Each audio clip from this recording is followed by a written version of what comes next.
Punjabi radio USA Punjabi TV USA ਦੇ ਉੱਤੇ ਸਵਾਗਤ ਹੈ। ਪ੍ਰੋਗਰਾਮ ਅਪਡੇਟ ਇਮੀਗ੍ਰੇਸ਼ਨ ਲੈ ਕੇ ਹਾਜ਼ਰ ਹਾਂ। ਮੈਂ ਰਾਜਕਨਵੀਰ ਸਿੰਘ, ਜੁੜ ਚੁੱਕੇ ਨੇ ਮੇਰੇ ਨਾਲ ਅਟਾਰਨੀ ਜੇ ਟਿਰਕਿਆਣਾ ਜੀ। US ਇਮੀਗ੍ਰੇਸ਼ਨ ਦੇ ਬਾਬਤ ਇਹ ਜਿਹੜਾ ਪ੍ਰੋਗਰਾਮ ਤੁਹਾਡੇ ਲਈ ਲੈ ਕੇ ਹਾਜ਼ਰ ਹੋਈਦਾ, ਜਿਸ ਦੇ ਵਿੱਚ ਇਮੀਗ੍ਰੇਸ਼ਨ ਦੇ ਨਾਲ ਸੰਬੰਧਿਤ ਜੋ ਲੇਟੈਸਟ ਚੱਲ ਰਿਹਾ ਆ ਉਸ ਦੇ ਬਾਰੇ ਉਹ ਜਿਹੜੀਆਂ ਜਾਣਕਾਰੀਆਂ ਤੁਹਾਡੇ ਨਾਲ ਸਾਂਝੀਆਂ ਜਿਹੜੀਆਂ ਉਹ ਕੀਤੀਆਂ ਜਾਂਦੀਆਂ ਆ। ਅਟਾਰਨੀ ਟਿਰਕਿਆਣਾ ਜੀ, ਜੀ ਆਇਆਂ ਨੂੰ, ਸਵਾਗਤ ਹੈ। ਸਤਿ ਸ਼੍ਰੀ ਅਕਾਲ ਜੀ। ਧੰਨਵਾਦ ਰਾਜਕਰਨ ਜੀ ਤੇ ਸਤਿ ਸ਼੍ਰੀ ਅਕਾਲ ਜੀ ਸਾਰਿਆਂ ਨੂੰ। ਸਾਡੇ ਅੱਜ ਦੇ ਇਸ ਪ੍ਰੋਗਰਾਮ ਨੂੰ ਤੁਹਾਡੇ ਸਾਰਿਆਂ ਤੱਕ ਪਹੁੰਚਾਉਣ 'ਚ ਸਾਡਾ ਸਹਿਯੋਗ ਕਰਦੇ ਆ ਖਾਲਸਾ ਇੰਸ਼ੋਰੈਂਸ ਏਜੰਸੀ, ਜਿਨ੍ਹਾਂ ਦੇ ਕੋਲੋਂ ਹਰ ਇੱਕ ਤਰੀਕੇ ਦੇ ਇੰਸ਼ੋਰੈਂਸ ਤੁਸੀਂ ਕਰਵਾ ਸਕਦੇ ਹੋ। ਇੰਸ਼ੋਰੈਂਸ ਬਾਰੇ ਪਤਾ ਕਰਨ ਲਈ ਕਾਲ 408-272-2500। ਟਿਰਕਿਆਣਾ ਇਮੀਗ੍ਰੇਸ਼ਨ ਲਾ ਫਰਮ, US ਇਮੀਗ੍ਰੇਸ਼ਨ ਦਾ ਹੋਵੇ ਕਿਸੇ ਵੀ ਤਰੀਕੇ ਦਾ ਕੰਮ, ਕਾਲ ਅਟਾਰਨੀ ਜੇ ਟਿਰਕਿਆਣਾ 415-909-0503। ਊੜਾ ਡੈਟ ਰਿਲੀਫ ਵਾਲੇ ਇਕਨੋਮਿਕ ਹਾਰਡਸ਼ਿਪ ਹੈ, ਬੈਂਕਰਪਸੀ ਤੋਂ ਬਚਣਾ ਚਾਹੁੰਦੇ ਹੋ ਤਾਂ ਤੁਸੀਂ ਇਹਨਾਂ ਦੇ ਨਾਲ ਸੰਪਰਕ ਕਰ ਸਕਦੇ ਹੋ। ਕਾਲ 8888889914। ਇਹਨਾਂ ਸਾਰਿਆਂ ਦਾ ਧੰਨਵਾਦ। ਜੇ ਤੁਸੀਂ ਵੀ ਅਪਡੇਟ ਇਮੀਗ੍ਰੇਸ਼ਨ ਪ੍ਰੋਗਰਾਮ ਨੂੰ ਸਪਾਂਸਰ ਕਰਨਾ ਹੈ, ਸੰਪਰਕ ਕਰੋ 408-272-5200 ਦੇ ਉੱਤੇ। ਵੱਖ-ਵੱਖ ਇਮੀਗ੍ਰੇਸ਼ਨ ਦੀਆਂ ਜਿਹੜੀਆਂ ਨਿਊਜ਼ ਚੱਲ ਰਹੀਆਂ ਉਸ ਦੇ ਬਾਬਤ ਗੱਲਬਾਤ ਕਰਾਂਗੇ। ਅੱਜ ਦੇ ਪ੍ਰੋਗਰਾਮਸ ਦੇ ਵਿੱਚ ਕਾਲ ਜਿਹੜੀ ਉਹ ਆਪਾਂ ਨਹੀਂ ਲਵਾਂਗੇ ਅਤੇ ਅੱਜ ਜਿਹੜਾ ਤੁਹਾਡੇ ਨਾਲ ਰੈਗੂਲਰ ਜਿਹੜੀਆਂ ਨਿਊਜ਼ ਆ ਇਮੀਗ੍ਰੇਸ਼ਨ ਦੇ ਜੋ ਹਾਲਾਤ ਚੱਲ ਰਹੇ ਆ ਉਹਦੇ ਬਾਰੇ ਜਿਹੜੀ ਉਹ ਚਰਚਾ ਹੋਊਗੀ। ਅਟਾਰਨੀ ਟਿਰਕਿਆਣਾ ਜੀ, ਸ਼ੁਰੂਆਤ ਜਿਹੜੀ ਇਹ ਕਰਦੇ ਹਾਂ, ਡਿਪਾਰਟਮੈਂਟ ਆਫ ਹੋਮਲੈਂਡ ਸਿਕਿਉਰਿਟੀ ਨੇ ਇਹ ਅਨਾਊਂਸ ਕੀਤਾ ਵੀ ਜਿਨ੍ਹਾਂ ਨੇ ਸਾਲਾਨਾ ਐਨੂਅਲ ਫੀਸ ਨਹੀਂ ਦਿੱਤੀ ਉਸ ਦਾ ਉਹਨਾਂ ਨੂੰ ਖਾਮਿਆਜ਼ਾ ਭੁਗਤਣਾ ਪਊਗਾ। ਸੋ ਇਹ ਐਨੂਅਲ ਅਸਾਈਲਮ ਫੀਸ ਕੀ ਆ ਤੇ ਕੀ ਕੰਸੀਕੁਐਂਸਿਸ ਫੇਸ ਕੀਤੇ ਹੋ ਸਕਦੇ ਆ? ਇਹ ਜੀ ਕਈ ਪਿਛਲੇ ਸਾਲ ਤੋਂ ਇਹ ਗੱਲਬਾਤ ਜਿਹੜੀ ਚੱਲ ਰਹੀ ਹੈ ਐਨੂਅਲ ਅਸਾਈਲਮ ਫੀ ਦੀ, ਤੇ ਕਈ ਲੋਕਾਂ ਨੂੰ ਕਹਿ ਕੇ ਆਪਾਂ ਭਰਾਈ ਵੀ ਆ ਤੇ ਕਈਆਂ ਨੇ ਨਹੀਂ ਵੀ ਭਰੀ। ਇਹਦੇ ਵਿੱਚ ਕਈ ਅਜੇ ਇਹਦੇ ਵਿੱਚ ਦੋ ਰਾਏ 'ਚ ਵੀ ਆ, ਭਰੀਏ ਨਾ ਭਰੀਏ। ਕਈਆਂ ਨੂੰ ਨੋਟਿਸ ਆਏ ਆ ਕਿ ਭਰੋ, ਡੈਡਲਾਈਨ ਦਿੱਤੀ ਆ ਉਹਨਾਂ ਨੂੰ, ਤੇ ਕਈਆਂ ਨੇ ਖੁਦ ਹੀ ਜਾ ਕੇ ਪ੍ਰੋਐਕਟਿਵਲੀ ਵੀ ਜਿਹੜੀ ਭਰਤੀ ਆ। ਤੇ ਇਹੀ ਆ ਸਾਰਿਆਂ ਨੂੰ ਕਿ ਜਿਹੜੀ ਹੁਣ ਇਹਨਾਂ ਨੇ ਦੁਬਾਰਾ ਇੱਕ ਵਾਰੀ ਅਨਾਊਂਸਮੈਂਟ ਇਹਨਾਂ ਨੇ ਕੀਤੀ ਆ ਤੇ ਇਹਨਾਂ ਨੇ ਕੱਟ ਆਫ ਡੇਟ ਜਿਹੜੀ ਹੁਣ ਰੱਖਤੀ ਆ ਕਿ ਮਈ 29, 2026 ਤੋਂ ਪਹਿਲਾਂ ਕਹਿੰਦੇ ਜਿਹਨਾਂ ਨੇ ਨਹੀਂ ਕੀਤੀ ਤੇ ਇਹਨਾਂ ਨੇ ਕੇਸ ਵਗੈਰਾ ਸੀਗੇ ਉਹ ਡਿਨਾਈ ਕਰਨੇ ਸ਼ੁਰੂ ਕਰ ਦੇਣੇ ਆ। ਤੇ ਇਹ ਕਹਿੰਦੇ ਆ ਕਿ ਫਿਰ ਜਿਹੜੇ ਅਸਾਈਲਮ USA ਅਸਾਈਲਮ ਆਫਿਸ ਵਾਲੇ ਆ, ਜਿਹੜੇ ਉਹਨਾਂ ਦੇ ਕੋਲ ਪੈਂਡਿੰਗ ਆ ਉਹ ਸਿੱਧੇ ਕੇਸ ਡਿਨਾਈ ਕਰਕੇ ਇਮੀਗ੍ਰੇਸ਼ਨ ਕੋਰਟ 'ਚ ਰੈਫਰ ਕਰ ਦੋਗੇ ਤੇ ਜਿਹੜੇ ਵੀ ਵਰਕ ਪਰਮਿਟ ਵਗੈਰਾ ਉਹਦੇ ਕਰਕੇ ਮਿਲਿਆ ਹੋਇਆ ਉਹ ਵੀ ਤੁਹਾਡਾ ਜਿਹੜਾ ਸੀਗਾ ਆਟੋਮੈਟਿਕਲੀ ਉਹ ਕਹਿੰਦੇ ਰਿਵੋਕ ਹੋ ਜਾਣਾ ਜੇ ਤੁਸੀਂ ਇਹ ਫੀਸ ਜਿਹੜੀ ਨਹੀਂ ਭਰਦੇ ਜੀ। ਸੋ ਇਹ ਸਾਰੀਆਂ ਚੀਜ਼ਾਂ ਇਸ ਦੇ ਵਿੱਚ ਜਿਹੜੀਆਂ ਚੱਲ ਰਹੀਆਂ। ਸੋ ਇਹ HR1 ਇੱਕ ਕੋਈ ਬਿਗ ਬਿਊਟੀਫੁਲ ਬਿੱਲ ਜਿਹੜਾ ਸੀਗਾ, ਰੀਕਨਸੀਲੀਏਸ਼ਨ ਬਿੱਲ ਸੀਗਾ, ਉਹਦੇ ਵਿੱਚ ਜਿਹੜੀਆਂ ਰਿਕੁਆਇਰਮੈਂਟ ਜਿਹੜੀ ਆਈ ਥਿੰਕ ਉਹਦੇ ਥਰੂ ਹੀ ਰਿਕੁਆਇਰਮੈਂਟ ਰੱਖੀ ਗਈ ਸੀ ਅਟਾਰਨੀ ਟਿਰਕਿਆਣਾ ਜੀ। ਹਾਂਜੀ, ਤੇ ਉਹਦੇ ਥਰੂ ਰੱਖੀ ਗਈ ਸੀਗੀ। ਤੇ ਬੇਸਿਕਲੀ ਇਹ ਕਹਿੰਦੇ ਆ ਕਿ ਜਿਹੜੀ ਇਹਨਾਂ ਨੇ ਆਪਣੇ ਇਮੀਗ੍ਰੇਸ਼ਨ ਐਫਰਟਸ ਕੀਤੇ ਆ ਲੋਕਾਂ ਨੂੰ ਫੜਨ ਵਾਲੇ, ਜਿਹੜੇ ਸਾਰੇ ਫੰਡਿੰਗ ਆਬਵੀਅਸਲੀ ਇਹਨਾਂ ਨੂੰ ਚਾਹੀਦੀ ਹੁੰਦੀ ਹੈ ਤੇ USCIS ਜਿਹੜੀ ਸੀਗੀ ਸੈਲਫ ਫੰਡਡ ਹੁੰਦੀ ਹੈ ਤੇ ਇਹਨਾਂ ਦੇ ਹੁਣ ਜਿਹੜੇ ਆਪਰੇਸ਼ਨਸ ਕਾਫੀ ਵੱਧ ਗਏ, ਤੁਹਾਨੂੰ ਪਤਾ ਹੀ ਹੈ ਸਾਰਿਆਂ ਨੂੰ। ਤੇ ਹਮੇਸ਼ਾ ਇਹਨਾਂ ਦਾ ਉਪਰਾਲਾ ਇਹੀ ਰਹਿੰਦਾ ਕਿ ਵੱਧ ਤੋਂ ਵੱਧ ਫੀਸ ਜਿਹੜੀ ਇਕੱਠੀ ਕਰ ਲਿੱਤੀ ਜਾਵੇ ਤੇ ਜਿਹੜੇ ਐਨੂਅਲ ਅਸਾਈਲਮ ਫੀ ਦੀ ਜਿਹੜੀ ਸੀਗੀ ਨਵੀਂ ਇਹਨਾਂ ਨੇ ਰਿਕੁਆਇਰਮੈਂਟ ਜਿਹੜੀ ਲਾਗੂ ਕੀਤੀ ਹੈ। ਫੀਸ ਹੁੰਦੀ ਕਿੰਨੀ ਕਾ? $102। ਅੱਛਾ, ਓਕੇ। ਸੋ ਇਹ ਹਰ ਸਾਲ ਜਿਹੜੀ ਉਹ ਭਰਨੀ ਪੈਂਦੀ ਹੈ। ਇਹਦੇ ਲਈ ਕੋਈ ਸਪੈਸ਼ਲ ਫਾਰਮ ਜਾਂ ਕੋਈ ਇਹਨਾਂ ਦਾ ਅਕਾਊਂਟ ਹੁੰਦਾ, ਉੱਥੇ ਜਾ ਕੇ ਕਰਨੀ ਹੁੰਦੀ, ਕਿਵੇਂ ਮਤਲਬ ਇਹ ਕੀਤੀ ਜਾਂਦੀ ਉੱਦਾਂ? USCIS ਦੀ ਇੱਕ ਤਾਂ ਕਈਆਂ ਨੂੰ ਨੋਟਿਸ ਆ ਜਾਂਦਾ, ਉੱਤੇ ਲਿਖੀ ਹੁੰਦੀ ਸਾਰੀ ਇੰਸਟਰਕਸ਼ਨ ਤੇ ਇਹਦੇ ਲਿੰਕ ਵੀ ਆਪਾਂ ਆਪਣੇ ਸੋਸ਼ਲ ਮੀਡੀਆ ਵਗੈਰਾ ਤੇ ਵੀ ਸ਼ੇਅਰ ਕੀਤੇ ਸੀਗੇ। ਜਦੋਂ ਤੁਸੀਂ ਇਹਨੂੰ ਚੈੱਕ ਕਰਦੇ ਆ ਐਨੂਅਲ ਅਸਾਈਲਮ ਫੀ ਪਾਉਂਦੇ ਆ ਗੂਗਲ ਦੇ ਵਿੱਚ, ਤੁਹਾਨੂੰ ਇਹਦੇ ਅਫੀਸ਼ੀਅਲ ਜਿਹੜੇ ਲਿੰਕ ਆ ਜਾਊਗੇ, ਤੁਹਾਨੂੰ ਦੱਸ ਦੋਗੇ ਸਾਰੇ ਕਿ ਕਿੱਦਾਂ ਇਹ ਜਿਹੜੀ ਪੇ ਕਰਨੀ ਹੈ। ਜੀ। ਤੇ ਇਹਦੀ ਕੋਈ ਲਾਸਟ ਡੇਟ ਵਗੈਰਾ ਵੀ ਹੁੰਦੀ ਆ ਵੀ ਕਦੋਂ ਤੱਕ ਤੁਸੀਂ ਇਹ ਕਰਨਾ ਹੈ, ਕਦੋਂ ਤੱਕ ਨਹੀਂ, ਜਾਂ ਕੁਛ ਇਦਾਂ ਦੀ ਚੀਜ਼? ਜਿਹਨਾਂ ਨੂੰ ਤਾਂ ਨੋਟਿਸ ਆ ਗਏ ਸੀਗੇ ਉਹਨਾਂ ਨੂੰ ਤਾਂ ਉਹਦੇ ਹਿਸਾਬ ਨਾਲ ਜਿਹੜੀ ਭਰਨੀ ਲਾਜ਼ਮੀ ਸੀ, ਤੇ ਜਿਹਨਾਂ ਨੂੰ ਨਹੀਂ ਆਏ ਆ ਨੋਟਿਸ ਅਜੇ, ਤੇ ਉਹਨਾਂ ਨੂੰ ਮੇਰੀ ਰეკਮੈਂਡੇਸ਼ਨ ਇਹੀ ਹੋਊਗੀ ਕਿ ਮਈ 29, 2026 ਤੋਂ ਪਹਿਲਾਂ ਤੁਸੀਂ ਇਹ ਜਿਹੜੀ ਫੀਸ ਸੀਗੀ ਉਹ ਭਰ ਦਿਓ। ਓਕੇ, ਠੀਕ ਹੈ ਜੀ। ਸੋ ਇਹ ਮੇਕ ਸ਼ੋਰ ਕਰੋ ਵੀ ਸਾਰੇ ਜਾਣੇ ਜਿਨ੍ਹਾਂ ਦੀ ਅਸਾਈਲਮ ਵਾਲੀ ਐਨੂਅਲ ਅਸਾਈਲਮ ਫੀਸ ਭਰਨ ਵਾਲੀ ਆ ਉਹ ਜ਼ਰੂਰ ਭਰੋ। ਤੇ ਜੇ ਮੰਨ ਲਓ ਕੋਈ ਮਿਸ ਕਰ ਜਾਂਦਾ ਆ ਜਾਂ ਕਿਸੇ ਦਾ ਇੱਦਾਂ ਹੋ ਜਾਂਦਾ ਤੇ ਕੀ ਫਿਰ ਉਹਨਾਂ ਦੇ ਅਸਾਈਲਮ ਦੇ ਕੇਸ ਦੇ ਉੱਤੇ ਲਾਈਕ ਕਾਫੀ ਨੈਗੇਟਿਵ ਅਸਰ ਪੈ ਸਕਦਾ?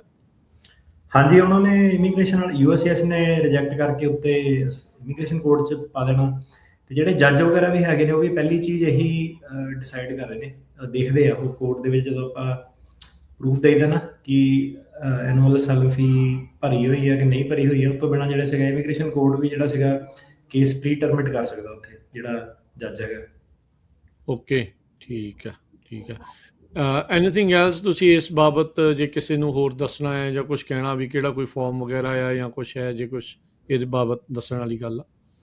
ਦੇਖੋ ਜੀ, ਤੁਹਾਡੀ ਰਿਸਪੌਂਸਿਬਿਲਿਟੀ ਬਣਦੀ ਆ ਹਰ ਸਾਲ ਉਹਨੂੰ ਪੇ ਕਰਨਾ। ਤੁਸੀਂ ਨਹੀਂ ਕਰੋਗੇ ਤਾਂ ਤੁਹਾਡਾ ਜਿਹੜਾ ਸੀਗਾ ਕੇਸ ਖਰਾਬ ਹੋ ਜਾਣਾ, ਠੀਕ ਹੈ। ਸੋ ਇਹਦੇ ਵਿੱਚ ਹੁਣ $100 $102 ਜਿਹੜੀ ਸੀਗੀ ਨੋਮੀਨਲ ਜੀ ਅਮਾਊਂਟ ਹੈਗੀ ਹੈ, ਇਹਨੂੰ ਜਿਹੜਾ ਸੀਗਾ ਜੇ ਤੁਸੀਂ ਡਾਊਟ ਚਾਹ ਭਰ ਹੋ ਗਈ ਕਿ ਨਹੀਂ ਭਰ ਹੋਈ, ਤੁਸੀਂ ਇਹਨੂੰ ਜਲਦੀ ਜਿਹੜੀ ਜਾ ਕੇ ਫੀਸ ਨੂੰ ਭਰੋ, ਕਿਉਂਕਿ ਇਹ ਚੀਜ਼ ਕਰਕੇ ਤੁਹਾਡਾ ਜਿਹੜਾ ਪੂਰਾ ਕੇਸ ਖਰਾਬ ਹੋ ਸਕਦਾ।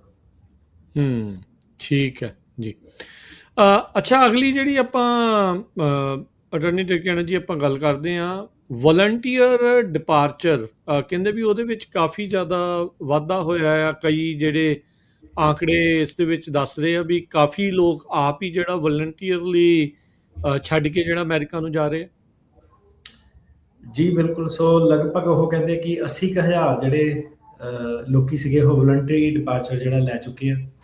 ਸੋ ਇਹ ਚੀਜ਼ ਕੀ ਹੁੰਦੀ ਹੈ, ਤੁਸੀਂ ਜਦੋਂ ਤੁਹਾਡਾ ਕੇਸ ਜਿਹੜਾ ਚੱਲਦਾ ਹੁੰਦਾ, ਸ਼ੁਰੂ ਨਹੀਂ ਅਜੇ ਹੋਇਆ ਹੁੰਦਾ, ਜੇ ਕੇਸ ਉਹਨਾਂ ਨੇ ਫਾਈਨਲ ਹੀਅਰਿੰਗ 'ਚ ਜਿਹੜੀ ਸੁਣਵਾਈ ਨਹੀਂ ਤੁਹਾਡੀ ਕੀਤੀ ਹੁੰਦੀ, ਉਸ ਤੋਂ ਪਹਿਲਾਂ ਉਹ ਇੱਕ ਤੁਹਾਨੂੰ ਆਪਸ਼ਨ ਦਿੰਦੇ ਆ, ਉਹਨੂੰ ਕਹਿੰਦੇ ਆ ਪ੍ਰੀ ਕਨਕਲੂਜਨ ਵਲੰਟਰੀ ਡਿਪਾਰਚਰ। ਮਤਲਬ ਕਿ ਕੇਸ ਖਤਮ ਹੋਣ ਤੋਂ ਪਹਿਲਾਂ ਪਹਿਲਾਂ ਜੇ ਤੁਸੀਂ ਵਾਪਸ ਜਾਣਾ ਚਾਹੁੰਦੇ ਆ ਜੱਜ ਕੋਲ, ਤੁਸੀਂ ਇੱਕ ਐਪਲੀਕੇਸ਼ਨ ਪਾ ਸਕਦੇ ਆ। ਉਹਦੇ ਵਿੱਚ ਜਿਹੜੀ ਸਰਕਾਰ ਹੁੰਦੀ ਆ ਉਹਨੂੰ ਵੀ ਇੰਟਰਸਟ ਹੁੰਦਾ ਕਿ ਉਹ ਇਹ ਐਪਲੀਕੇਸ਼ਨ ਗ੍ਰਾਂਟ ਕਰੇ, ਕਿਉਂਕਿ ਉਹਨਾਂ ਦਾ ਵੀ ਟਾਈਮ ਬਚਦਾ। ਤੇ ਐਕਚੁਅਲ ਤਾਂ ਗੋਲ ਉਹਨਾਂ ਦਾ ਇਹੀ ਹੁੰਦਾ ਕਿ ਬੰਦਾ ਛੱਡ ਕੇ ਜਿਹੜਾ ਚੱਲ ਜਾਂਦਾ 90 ਦਿਨ ਤੋਂ 120 ਦਿਨ ਤੱਕ ਦਾ ਉਹਨੂੰ ਟਾਈਮ ਦਿੰਦੇ ਆ। ਉਹਦੀ ਜ਼ਿੰਮੇਵਾਰੀ ਬੰਦੇ ਦੀ ਬਣ ਜਾਂਦੀ ਹੈ ਕਿ ਉਹ ਟਾਈਮ ਦੇ ਵਿੱਚ ਜਿਹੜਾ ਛੱਡ ਕੇ ਜਾਵੇ। ਤੇ ਜ਼ਿਆਦਾਤਰ ਆਪਾਂ ਵੇਖ ਰਹੇ ਹਾਂ ਕਿ ਜਿਹੜੇ ਜੱਜ ਆ ਉਹ ਕਹਿੰਦੇ ਮੈਂ ਗ੍ਰਾਂਟ ਕਰ ਦੂੰਗਾ, ਪਰ ਤੇ ਸ਼ਰਤ ਇਹ ਹੈ ਕਿ ਤੂੰ ਜਿਹੜੀ ਅਪੀਲ ਦੀ ਆਪਸ਼ਨ ਆ ਉਹ ਆਪਣੀ ਵੇਵ ਕਰਨੀ ਪੈਣੀ ਹੈ, ਮਤਲਬ ਤੂੰ ਅੱਗੇ ਅਪੀਲ ਨਹੀਂ ਕਰ ਸਕਦਾ। ਤੇ ਵਲੰਟਰੀ ਡਿਪਾਰਚਰ ਦੇ ਦਿੰਦੇ ਆ। ਇਹਦੇ ਵਿੱਚ ਉਹ ਲੋਕਾਂ ਨੂੰ ਬਹੁਤ ਜ਼ਿਆਦਾ ਫਾਇਦਾ ਜਿਨ੍ਹਾਂ ਦੇ ਕੋਲ ਵਿਆਹ ਦੇ ਬੇਸ ਤੇ ਜਿਹੜਾ ਸੀਗਾ ਪੱਕੇ ਹੋਣ ਦੀ ਆਪਸ਼ਨ ਜਿਹੜੀ ਹੈਗੀ। ਕਈ ਵਾਰੀ ਇਹਦੇ ਬਾਰੇ ਗੱਲਬਾਤ ਕਰ ਚੁੱਕੇ ਹਾਂ ਕਿ ਜਿਹੜੇ ਲੋਕਾਂ ਨੇ ਟਾਈਮ ਸਿਰ ਆ ਕੇ 6 ਮਹੀਨੇ ਸਾਲ ਦੇ ਅੰਦਰ ਆਪਣਾ ਅਸਾਈਲਮ ਲਗਾਤਾ ਸੀਗਾ ਤੇ ਵਿਆਹ ਦੇ ਬੇਸ ਤੇ ਉਹਨਾਂ ਕੋਲ ਜਿਹੜੀ ਆਪਸ਼ਨ ਜਿਹੜੀ ਬਣ ਜਾਂਦੀ ਹੈ, ਜਾਂ ਉਹਨਾਂ ਦੇ ਜਿਹੜੇ ਜਵਾਕ ਆ ਉਹ 21 ਸਾਲ ਤੋਂ ਉੱਤੇ ਆ ਤੇ ਉਹਨਾਂ ਦੇ ਕੋਲ ਉਹ ਜਿਹੜੀ ਆਪਸ਼ਨ ਆ ਜਾਂਦੀ ਹੈ ਕਿ ਵਲੰਟਰੀ ਡਿਪਾਰਚਰ ਲੈ ਕੇ ਉਹ ਜਾ ਸਕਦੇ ਆ ਤੇ ਵਾਪਸ ਆਉਣ ਦਾ ਰਾਹ ਖੁੱਲ੍ਹ ਜਾਂਦਾ। ਫਰਕ ਇਹ ਹੁੰਦਾ ਕਿ ਜੇ ਤੁਸੀਂ ਵਲੰਟਰੀ ਡਿਪਾਰਚਰ ਜਾ ਕੇ ਲੈ ਕੇ ਜਾਂਦੇ ਆ ਤਾਂ ਤੁਹਾਨੂੰ ਰਿਮੂਵਲ ਆਰਡਰ ਨਹੀਂ ਲੱਗਦਾ, ਕਿ ਡੀਪੋਰਟੇਸ਼ਨ ਰਿਮੂਵਲ ਤੋਂ ਤੁਸੀਂ ਬਚ ਜਾਂਦੇ ਆ। ਕਿਉਂਕਿ ਜੇ ਤੁਸੀਂ ਹੁਣ ਕੇਸ ਲੜਦੇ ਆ ਜਿਹੜਾ ਮਾਹੌਲ ਆ, ਤੇ ਜੇ ਤੁਹਾਡਾ ਕੇਸ ਨਹੀਂ ਹੋ ਜਾਂਦਾ ਤੇ ਤੁਹਾਡੇ ਉੱਤੇ ਰਿਮੂਵਲ ਲੱਗ ਜਾਂਦਾ, ਫਿਰ ਤੁਹਾਡਾ ਪ੍ਰੋਸੈਸ ਥੋੜ੍ਹਾ ਜਿਹਾ ਕੰਪਲੀਕੇਟ ਹੋ ਜਾਂਦਾ। ਇੱਕ ਤਾਂ ਤੁਹਾਡੇ ਦੇ 10 ਸਾਲ ਦੀ ਜਿਹੜੀ ਬਾਰ ਲੱਗ ਜਾਂਦੀ ਆ, ਫਿਰ ਇਹ ਹੈਗਾ ਕਿ ਰਿਮੂਵਲ ਤੋਂ ਬਚਣ ਲਈ, ਉਹਨੂੰ ਤੋੜਨ ਲਈ ਤੁਹਾਨੂੰ 212 ਵੇਵਰ, ਫਿਰ ਅੱਗੇ ਜਾ ਕੇ 601 ਵੇਵਰ ਵਗੈਰਾ ਹੋਰ ਕਈ ਚੀਜ਼ਾਂ ਤੁਹਾਨੂੰ ਫਾਈਲ ਕਰਨੀਆਂ ਪੈ ਸਕਦੀਆਂ।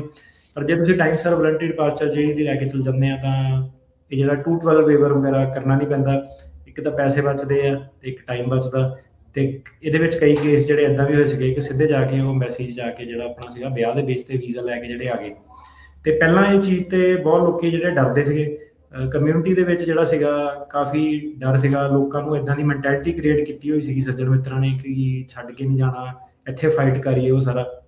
ਕਾਫੀ ਲੋਕੀ ਜਿਹੜੇ ਐਕਚੁਅਲੀ ਉਹਨਾਂ ਨੇ ਸਾਨੂੰ ਰਿਪੋਰਟ ਕੀਤਾ ਕਿ ਆਪਣੇ ਸ਼ੋਅ ਤੋਂ ਬਾਅਦ ਕਾਫੀ ਲੋਕਾਂ 'ਚ ਜਿਹੜਾ ਹੌਸਲਾ ਆਇਆ, ਕਾਫੀ ਲੋਕਾਂ ਨੇ ਵਧੀਆ ਸਟੈਪ ਲਏ ਤੇ ਜਿਹੜਾ ਸੀਗਾ ਗੱਲ ਨੂੰ ਸਮਝਿਆ ਕਿ ਇਹ ਨਹੀਂ ਕਿ ਲੋਕੀ ਕੀ ਕਹਿੰਦੇ ਆ, ਇਹ ਹੈ ਕਿ ਵਕੀਲ ਕੀ ਕਹਿੰਦਾ। ਸੋ ਲਾਅ ਇਹ ਹੈ ਕਿ ਕਈ ਵਾਰੀ ਤੁਸੀਂ ਜੇ ਟਾਈਮ ਸਰ ਜਿਹੜੇ ਅਸਾਈਲਮ ਐਪਲੀਕੇਸ਼ਨ ਪ੍ਰੋਪਰ ਆਪਣੀ ਫਾਈਲ ਕਰ ਦਿੰਦੇ ਆ, ਤੁਹਾਡੇ ਉੱਤੇ ਜਿਹੜੀ ਅਨਲੌਫੁਲ ਪ੍ਰੈਜ਼ੈਂਸ ਅਕਰੂ ਨਹੀਂ ਹੁੰਦੀ, 310 ਬਾਰ ਜਿਹੜੀ ਉਹ ਨਹੀਂ ਲੱਗਦੀ। ਤੇ ਇਹ ਲੋਕਾਂ ਨੇ ਜਦੋਂ ਅਸਾਈਲਮ ਫਾਈਲ ਟਾਈਮ ਸਰ ਕੀਤੀ ਸੀਗੀ, ਪੈਂਡਿੰਗ ਸੀਗੀ, ਸੋ ਇਹ ਬਾਰ ਤੋਂ ਉੱਦਾਂ ਬਚ ਜਾਂਦੇ ਆ। ਜਿਹੜਾ ਡਿਪਾਰਚਰ ਮਿਲ ਜਾਂਦਾ ਤੇ ਇਹ ਆਪਣੀ ਕੰਟਰੀ 'ਚ ਜਾ ਕੇ ਐਮਬੈਸੀ 'ਚ ਜਾ ਕੇ ਐਜ਼ ਸਿੰਪਲ ਐਜ਼ ਦੈਟ ਕਿ ਸਿੱਧੇ ਵੀ ਉਹਨਾਂ ਨੂੰ ਜਿਹੜਾ ਬਿਨਾਂ ਕੋਈ ਵੇਵਰ ਦੇ ਜਿਹੜਾ ਵੀਜ਼ਾ ਉਹ ਮਿਲ ਸਕਦਾ। ਤੇ ਵਰਸਸ ਜ਼ਿਆਦਾਤਰ ਸਲਾਹ ਵਕੀਲ ਇਹ ਦਿੰਦੇ ਆ ਕਿ ਨਹੀਂ ਇੱਥੇ ਰੁਕੋ, ਇੱਥੇ ਫਾਈਟ ਕਰੋ। ਉਹ ਸਲਾਹ ਉਦੋਂ ਤੱਕ ਸਹੀ ਸੀਗੀ ਜਦੋਂ ਤੱਕ ਇਮੀਗ੍ਰੇਸ਼ਨ ਕੋਰਟ ਦੇ ਕੇਸ ਅਪਰੂਵ ਹੁੰਦੇ ਸੀਗੇ। ਹੁਣ ਉਹ ਕਾਫੀ ਹਾਈ ਜਿਹੜੀ ਪਰਸੈਂਟੇਜ ਰਿਜੈਕਸ਼ਨ ਹੈਗੀ ਆ। ਉਹਦੇ ਨਾਲ ਕੀ ਹੁੰਦਾ ਕਿ ਤੁਸੀਂ ਜੇ ਤੁਹਾਡੇ ਉੱਤੇ ਰਿਮੂਵਲ ਆਰਡਰ ਲੱਗ ਜਾਵੇ ਤੇ ਤੁਹਾਡਾ ਪ੍ਰੋਸੈਸ ਜਿਹੜਾ ਕੰਪਲੀਕੇਟ ਹੋ ਜਾਂਦਾ, ਤੁਹਾਨੂੰ 212 ਵੇਵਰ ਵਗੈਰਾ ਹੋਰ ਐਡੀਸ਼ਨਲ ਚੀਜ਼ਾਂ ਜਿਹੜੀਆਂ ਕਰਨੀਆਂ ਪੈ ਸਕਦੀਆਂ। ਤੇ ਓਬਵੀਅਸਲੀ ਉਹਦੇ ਵਿੱਚ ਵਕੀਲਾਂ ਦੇ ਤਾਂ ਪੈਸੇ ਬਣਦੇ ਆ ਰੇਟ, ਜਿੰਨੀਆਂ ਜ਼ਿਆਦਾ ਐਪਲੀਕੇਸ਼ਨਾਂ ਕਰੋਗੇ। ਸੋ ਇੱਕ ਲੰਬਾ ਰਾਊਟ ਜਿਹੜਾ ਪੈ ਜਾਂਦਾ ਤੇ ਉਹ ਸਮੱਸਿਆ ਤੋਂ ਤੁਸੀਂ ਸਾਰਾ ਬਚ ਸਕਦੇ ਆ ਜੇ ਤੁਸੀਂ ਬਾਹਰ ਕੰਟਰੀ ਐਗਜ਼ਿਟ ਕਰਨ ਲਈ ਜੇ ਤਿਆਰ ਆ। ਸੋ ਇਹ ਆਪਾਂ ਪਹਿਲਾਂ ਵੀ ਕਈ ਵਾਰੀ ਰੇਡੀਓ ਤੇ ਜਿਹੜਾ ਕਵਰ ਕੀਤਾ ਸੀਗਾ। ਕਈ ਲੋਕਾਂ ਨੇ ਇਹ ਚੀਜ਼ ਦਾ ਜਿਹੜੀ ਇਹ ਆਪਸ਼ਨ ਦਾ ਫਾਇਦਾ ਜਿਹੜਾ ਲਿਆ ਤੇ ਇਹਨਾਂ ਐਜ਼ ਸਿੰਪਲ ਐਜ਼ ਦੈਟ ਕਈਆਂ ਦੇ I-130 ਵੀ ਅਪਰੂਵ ਹੋਏ ਹੁੰਦੇ ਆ ਪਹਿਲਾਂ ਹੀ ਇੰਟਰਵਿਊ ਵੀ ਉਹਨਾਂ ਕੋਲ ਹੁੰਦੀ ਆ ਲਾਈਨਡ ਅਪ, ਸਿੱਧੇ ਜਾ ਕੇ ਵੀ ਆਪਾਂ ਜਿਹੜੀ ਸੀਗੀ ਇੰਟਰਵਿਊ ਐਮਬੈਸੀ ਦੇ ਵਿੱਚ ਜਿਹੜੀ ਕਰ ਸਕਦੇ ਹਾਂ। ਤੇ ਬਾਅਦ 'ਚ ਜੇ ਐਮਬੈਸੀ ਨੇ ਤੁਹਾਨੂੰ 3 ਈਅਰ ਜਾਂ 10 ਈਅਰ ਬਾਹਰ ਲਾਈ ਤੇ ਫਿਰ ਆਪਾਂ ਨੂੰ 601 ਕਰਨਾ ਪੈ ਸਕਦਾ। ਪਰ ਜ਼ਿਆਦਾਤਰ ਜਿਹੜੇ ਲੋਕੀ ਆ ਟਾਈਮ ਸਰ ਅਸਾਈਲਮ ਫਾਈਲ ਕੀਤੀ ਸੀਗੀ, ਸਿੱਧੇ ਜਿਹੜਾ ਸੀਗਾ ਵੀਜ਼ਾ ਲੈ ਕੇ ਜਿਹੜੇ ਆ ਸਕਦੇ ਨੇ। ਸੋ ਇਹ ਵਲੰਟਰੀ ਡਿਪਾਰਚਰ ਦੇ ਜਿਹੜੇ ਫਾਇਦੇ ਹੁੰਦੇ ਨੇ। ਕਈ ਸਾਰੇ ਲੋਕ ਜਿਹੜੇ ਸੀਗੇ ਭਾਵੇਂ ਉਹਨਾਂ ਕੋਲ ਨਹੀਂ ਵੀ ਆਪਸ਼ਨਾਂ ਸੀਗੀਆਂ, ਉਹ ਵੀ ਵਲੰਟਰੀ ਡਿਪਾਰਚਰ ਜਿਹੜੇ ਡਰ ਦੇ ਮਾਰੇ ਲੈ ਗਏ, ਜਾਂ ਕਈ ਜੇਲ੍ਹਾਂ ਦੇ ਵਿੱਚ ਜਿਹੜੇ ਸੀਗੇ ਫੜ ਹੋਏ ਸੀਗੇ, ਉਹ ਤੰਗ ਆ ਕੇ ਉਹਨਾਂ ਨੇ ਜਿਹੜਾ ਸੀਗਾ ਵਲੰਟਰੀ ਡਿਪਾਰਚਰ ਲੈ ਲਈ। ਕਈ ਲੋਕਾਂ ਨੇ ਆਪਣੇ ਜਿਹੜੇ ਅਸਾਈਲਮ ਦੇ ਕਲੇਮ ਵਗੈਰਾ ਸੀਗੇ ਉਹ ਸਾਰੇ ਕੈਂਸਲ ਕਰਕੇ, ਕਿਉਂਕਿ ਹੋਪਲੈਸ ਜਿਹੜੇ ਥੋੜ੍ਹੇ ਹੋ ਗਏ, ਤੇ ਕਈ ਲੋਕੀ ਜਿਹੜੇ ਚਲੇ ਗਏ। ਤੇ ਇਹਦੇ ਵਿੱਚ ਤੁਸੀਂ ਦੇਖੋ ਵੀਡੀਓ ਵੀ ਕਈ ਵਾਰੀ ਆਪਾਂ ਪਾਈ ਦੇ ਰਹੀ ਆਪਣੀ ਸੋਸ਼ਲ ਮੀਡੀਆ ਤੇ ਤਕਰੀਬਨ ਜਿਹੜੇ ਬੰਦੇ ਸੀਗੇ ਸਾਰੇ ਜਿਹੜੇ ਸੀਗੇ 6 ਮਹੀਨੇ ਵੀ ਜਿਹਨਾਂ ਨੂੰ ਹੋ ਗਏ ਸੀਗੇ, ਤੇ ਜਿਹੜੇ ਡਟੇ ਰਹੇ ਆ ਇਵੈਂਚੁਅਲੀ ਜਿਹੜਾ ਸੀਗਾ ਕਿ ਕੋਰਟਸ ਦਾ ਜਿਹੜਾ ਪ੍ਰੋਸੈਸ ਸੀਗਾ ਹੌਲੀ ਹੌਲੀ ਹੇਬੀਅਸ ਦਾ ਥੋੜਾ ਜਿਹਾ ਈਜ਼ੀ ਹੋ ਗਿਆ, ਜਿੱਦਾਂ ਤੁਹਾਨੂੰ ਦੱਸਿਆ ਸੀਗਾ ਸਾਰਿਆਂ ਨੂੰ ਕਿ ਥੋੜੀ ਵੇਟ ਕਰੋ, ਡਟੇ ਰਹੋ। ਤੇ ਕਈ ਲੋਕੀ ਜਿਹੜੇ ਸੀਗੇ ਵਲੰਟਰੀ ਡਿਪਾਰਚਰ ਲੈ ਕੇ ਚਲੇ ਗਏ। 80,000 ਦਾ ਇਹਨਾਂ ਨੇ ਅੰਕੜਾ ਦੱਸਿਆ, ਤੇ ਕਈਆਂ ਨੇ ਜਿਹੜੀ ਫਾਈਟ ਕੀਤੀ ਆ ਉਹ ਅੱਜ ਬਾਹਰ ਹੈਗੇ ਨੇ ਲੋਕੀ। ਤੇ ਫਿਰ ਉਹਨਾਂ ਦੀਆਂ ਨਵੀਆਂ ਤਰੀਕਾਂ ਜਿਹੜੀਆਂ ਪੈ ਰਹੀਆਂ ਨੇ 2028 2029 ਇੱਦਾਂ ਤਰੀਕਾਂ ਪੈ ਰਹੀਆਂ। ਤੇ ਇਹਦੇ ਵਿੱਚ ਜਿਹੜੇ ਹੁਣ ਓਬਵੀਅਸਲੀ ਜਦੋਂ ਸਰਕਾਰ ਚੇਂਜ ਹੋਊਗੀ ਤੇ ਆ ਕੇ ਉਹ ਪਹਿਲਾ ਕੰਮ ਉਹ ਇਹੀ ਕਰਦੇ ਜਿੱਦਾਂ ਬਾਈਡਨ ਨੇ ਕੀਤਾ ਸੀਗਾ ਕਿ ਸਾਰੇ ਜਿਹੜੇ ਪੁਰਾਣੇ ਕਾਨੂੰਨਾਂ ਨੂੰ ਰਾਈਟ ਵੇ ਪਹਿਲੇ ਦਿਨ ਹੀ ਉਹ ਚੇਂਜ ਕਰਨ ਜਿਹੜੇ ਲੱਗ ਪੈਂਦੇ ਆ। ਤੇ ਇਹ ਆ ਕਿ ਡਟੇ ਰਹੋ ਇਹਦੇ ਵਿੱਚ ਆਪਣਾ, ਠੀਕ ਹੈ। ਜਿਹਨਾਂ ਦੇ ਕੋਲ ਵਿਆਹ ਵਾਲੀ ਆਪਸ਼ਨ ਹੈਗੀ ਆ, ਫੈਮਿਲੀ ਇਮੀਗ੍ਰੇਸ਼ਨ ਵਾਲੀ ਆਪਸ਼ਨ ਹੈਗੀ ਆ, ਉਹ ਵਲੰਟਰੀ ਡਿਪਾਰਚਰ ਜ਼ਰੂਰ ਉਹਨਾਂ ਨੂੰ ਲੈਣਾ ਚਾਹੀਦਾ, ਠੀਕ ਆ। ਮੈਂ ਐਬਸੋਲੂਟਲੀ ਤੁਹਾਨੂੰ ਰეკਮੈਂਡ ਕਰੂੰਗਾ, ਠੀਕ ਹੈ। ਇਹ ਵਕੀਲ ਜ਼ਿਆਦਾਤਰ ਦੱਸਦੇ ਨਹੀਂ ਆਪਸ਼ਨਾਂ, ਪਰ ਇਹ ਤੁਹਾਡੇ ਲਈ ਬੈਟਰ ਹੋ ਸਕਦੀ ਆ। ਤੇ ਇਹ ਹੈਗਾ ਜੀ ਅੱਜ ਦੀ ਕੰਡੀਸ਼ਨਸ ਜਿਹੜੀਆਂ ਕਿ ਵਿਆਹ ਵਾਲੇ ਕੇਸਾਂ ਦੇ ਵਿੱਚ ਕੀ ਕਰਨਾ ਚਾਹੀਦਾ। ਠੀਕ ਹੈ ਜੀ, ਠੀਕ ਹੈ। ਨੋ ਬੌਂਡ ਡਿਟੈਂਸ਼ਨ ਪਾਲਿਸੀ ਨੂੰ ਫੈਡਰਲ ਅਪੀਲ ਕੋਰਟ ਨੇ ਰਿਜੈਕਟ ਕਰ ਦਿੱਤਾ। ਲਾਸਟ ਟਾਈਮ ਵੀ ਤੁਸੀਂ ਬੌਂਡ ਦੇ ਕੇਸਾਂ ਨੂੰ ਲੈ ਕੇ ਜਾਣਕਾਰੀ ਦੱਸ ਰਹੇ ਸੀਗੇ ਵੀ ਕਿੱਦਾਂ ਇੱਕ ਅੱਖਰ ਦੇ ਨਾਲ ਥੋੜ੍ਹੀ ਜਿਹੀ ਗੁੱਡ ਨਿਊਜ਼ ਜਿਹੜੀ ਉਸ ਦੇ ਬਾਬਤ ਜਿਹੜੀ ਉਹ ਆਈ ਸੀ। ਸੋ ਇਸ ਚੀਜ਼ ਦਾ ਹੁਣ ਕੀ ਮਤਲਬ ਆ ਜਦੋਂ ਫੈਡਰਲ ਕੋਰਟ ਨੇ ਜਿਹੜਾ ਰਿਜੈਕਟ ਕਰਤਾ ਨੋ ਬੌਂਡ ਡਿਟੈਂਸ਼ਨ ਪਾਲਿਸੀ ਦਾ? ਸੋ ਸੈਕੰਡ ਸਰਕਟ ਦਾ ਆਪਾਂ ਫੈਸਲਾ ਕਾਫੀ ਡਿਟੇਲ 'ਚ ਕੀਤਾ ਸੀਗਾ, ਪੂਰੀ ਐਪੀਸੋਡ ਹੀ ਲਗਾਈ ਸੀਗੀ, ਤਾਂ ਕਰਕੇ ਹੁਣ ਆਪਾਂ ਬਾਹਲੀ ਡਿਟੇਲ ਦੇ ਵਿੱਚ ਨਹੀਂ ਜਾਵਾਂਗੇ। ਉਹੀ ਸਿਮਿਲਰ ਜਿਹੜੀਆਂ ਆਰਗੂਮੈਂਟਸ ਇਹਦੇ ਵਿੱਚ ਵੀ ਹੋਈਆਂ। ਠੀਕ ਹੈ। ਦੱਸਿਆ ਸੀਗਾ ਆਪਾਂ ਕਿ ਸੈਕੰਡ ਸਰਕਟ ਕਹਿੰਦਾ ਕਿ 7th ਦਾ ਵੀ ਇਦਾਂ ਦਾ ਫੈਸਲਾ ਆਉਣ ਵਾਲਾ। So second circuit, 7th circuit, 11th circuit, ਇਹਨਾਂ ਨੇ 3 ਸਰਕਟ ਹੁਣ ਜਿਹੜੇ ਹੋ ਗਏ, ਉਹਨਾਂ ਨੇ ਇਮੀਗ੍ਰੈਂਟਾਂ ਦੇ ਫੇਵਰ ਦੇ ਵਿੱਚ ਕਿ ਤੁਹਾਨੂੰ ਬੌਂਡ ਜਿਹੜੇ ਦੇਣੇ ਪੈਣੇ ਆ। 5th ਤੇ 8th ਸਰਕਟ ਜਿਹੜੇ ਹੈਗੇ ਆ ਉਹ ਅਗੇਂਸਟ ਹੈਗੇ ਇਮੀਗ੍ਰੈਂਟਾਂ ਦੇ ਕਿ ਨਹੀਂ, ਸਰਕਾਰ ਡਿਟੇਨ ਕਰਕੇ ਰੱਖ ਸਕਦੀ ਆ। 9th ਵਾਲਿਆਂ ਦਾ ਜੇ ਫੈਸਲਾ ਜਿਹੜਾ ਆਉਣਾ, ਇਵੈਂਚੁਅਲੀ ਇਹ ਸੁਪਰੀਮ ਕੋਰਟ ਲੈਵਲ ਤੱਕ ਜਿਹੜਾ ਮੁੱਦਾ ਜਿਹੜਾ ਜਾਊਗਾ।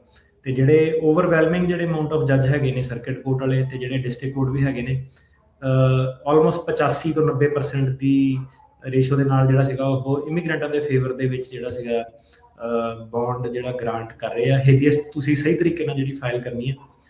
ਤੇ ਇਹਦੇ ਵਿੱਚ ਉਹ ਵਾਲੇ ਬੰਦੇ ਕਈ ਵਾਰੀ ਲਟਕ ਜਾਂਦੇ ਜਿਹੜੇ ਫਾਰਮ ਬੇਸਡ ਵਾਲੀ ਜਿਹੜੀ ਉੱਥੇ ਕਈ ਵਾਰੀ ਪ੍ਰੋ ਬੋਨੋ ਜਿਹੜੇ ਫ੍ਰੀ ਵਾਲੇ ਵਕੀਲ ਹੁੰਦੇ ਆ, ਉਹਦੇ ਨਾਲ ਕਈ ਵਾਰੀ ਉਹ ਨਾ ਫਾਰਮ ਭਰ ਦਿੰਦੇ ਆ। ਉਹ ਪਹਿਲਾਂ ਆਪਸ਼ਨ ਉਹਨਾਂ ਨੂੰ ਸਹੀ ਲੱਗਦੀ ਆ ਕਿ ਇਹ ਸੌਖਾ ਜਿਹਾ ਕੰਮ ਆ, ਸਿੱਧਾ ਜਿਹਾ ਕੰਮ, ਉਹਦੇ ਵਿੱਚ ਹਰ ਬੰਦਾ ਬਾਹਰ ਨਹੀਂ ਆ ਪਾਉਂਦਾ। ਤੇ ਉਸ ਤੋਂ ਬਾਅਦ ਕੀ ਹੁੰਦਾ ਕਿ ਉਹ ਸਰਕਾਰੀ ਵਕੀਲ ਕਈ ਤੇ ਜਿਹੜੇ ਜੱਜ ਹੈਗੇ ਉਹ ਮੋਸ਼ਨ ਟੂ ਇਨਫੋਰਸ ਕਈ ਵਾਰੀ ਬਹੁਤ ਜ਼ਿਆਦਾ ਟਾਈਮ ਲਾ ਦਿੰਦੇ। ਉਹ ਕਹਿੰਦੇ ਤੁਸੀਂ ਇੱਕ ਵਾਰੀ ਪਹਿਲਾਂ ਹੀ ਜਿਹੜੀ ਸੀਗੀ ਟਰਾਈ ਆਪਣਾ ਕਰ ਚੁੱਕੇ ਹੋ। ਤੇ ਸਹੀ ਤਰੀਕੇ ਨਾਲ ਜਿਹੜੀ ਹੇਬੀਅਸ ਫਾਈਲ ਕਰਨੀ ਬਹੁਤ ਜ਼ਰੂਰੀ ਆ ਕਿ ਕੇਸ ਦੇ ਵਿੱਚ ਕੀ ਹੋ ਰਿਹਾ, ਲੇਟੈਸਟ ਆਰਗੂਮੈਂਟ ਕੀ ਹੈਗੇ ਨੇ। ਇਹ ਕੋਈ ਇੱਦਾਂ ਨਹੀਂ ਹੈਗਾ ਕਿ ਸਿੱਧੇ ਹੀ ਕੁਕੀ ਕਟਰ ਇੱਕੋ ਪੇਜ ਜਿਹੜਾ ਸੀਗਾ ਹਰ ਕੇਸ ਦੇ ਵਿੱਚ ਲਾਤਾ।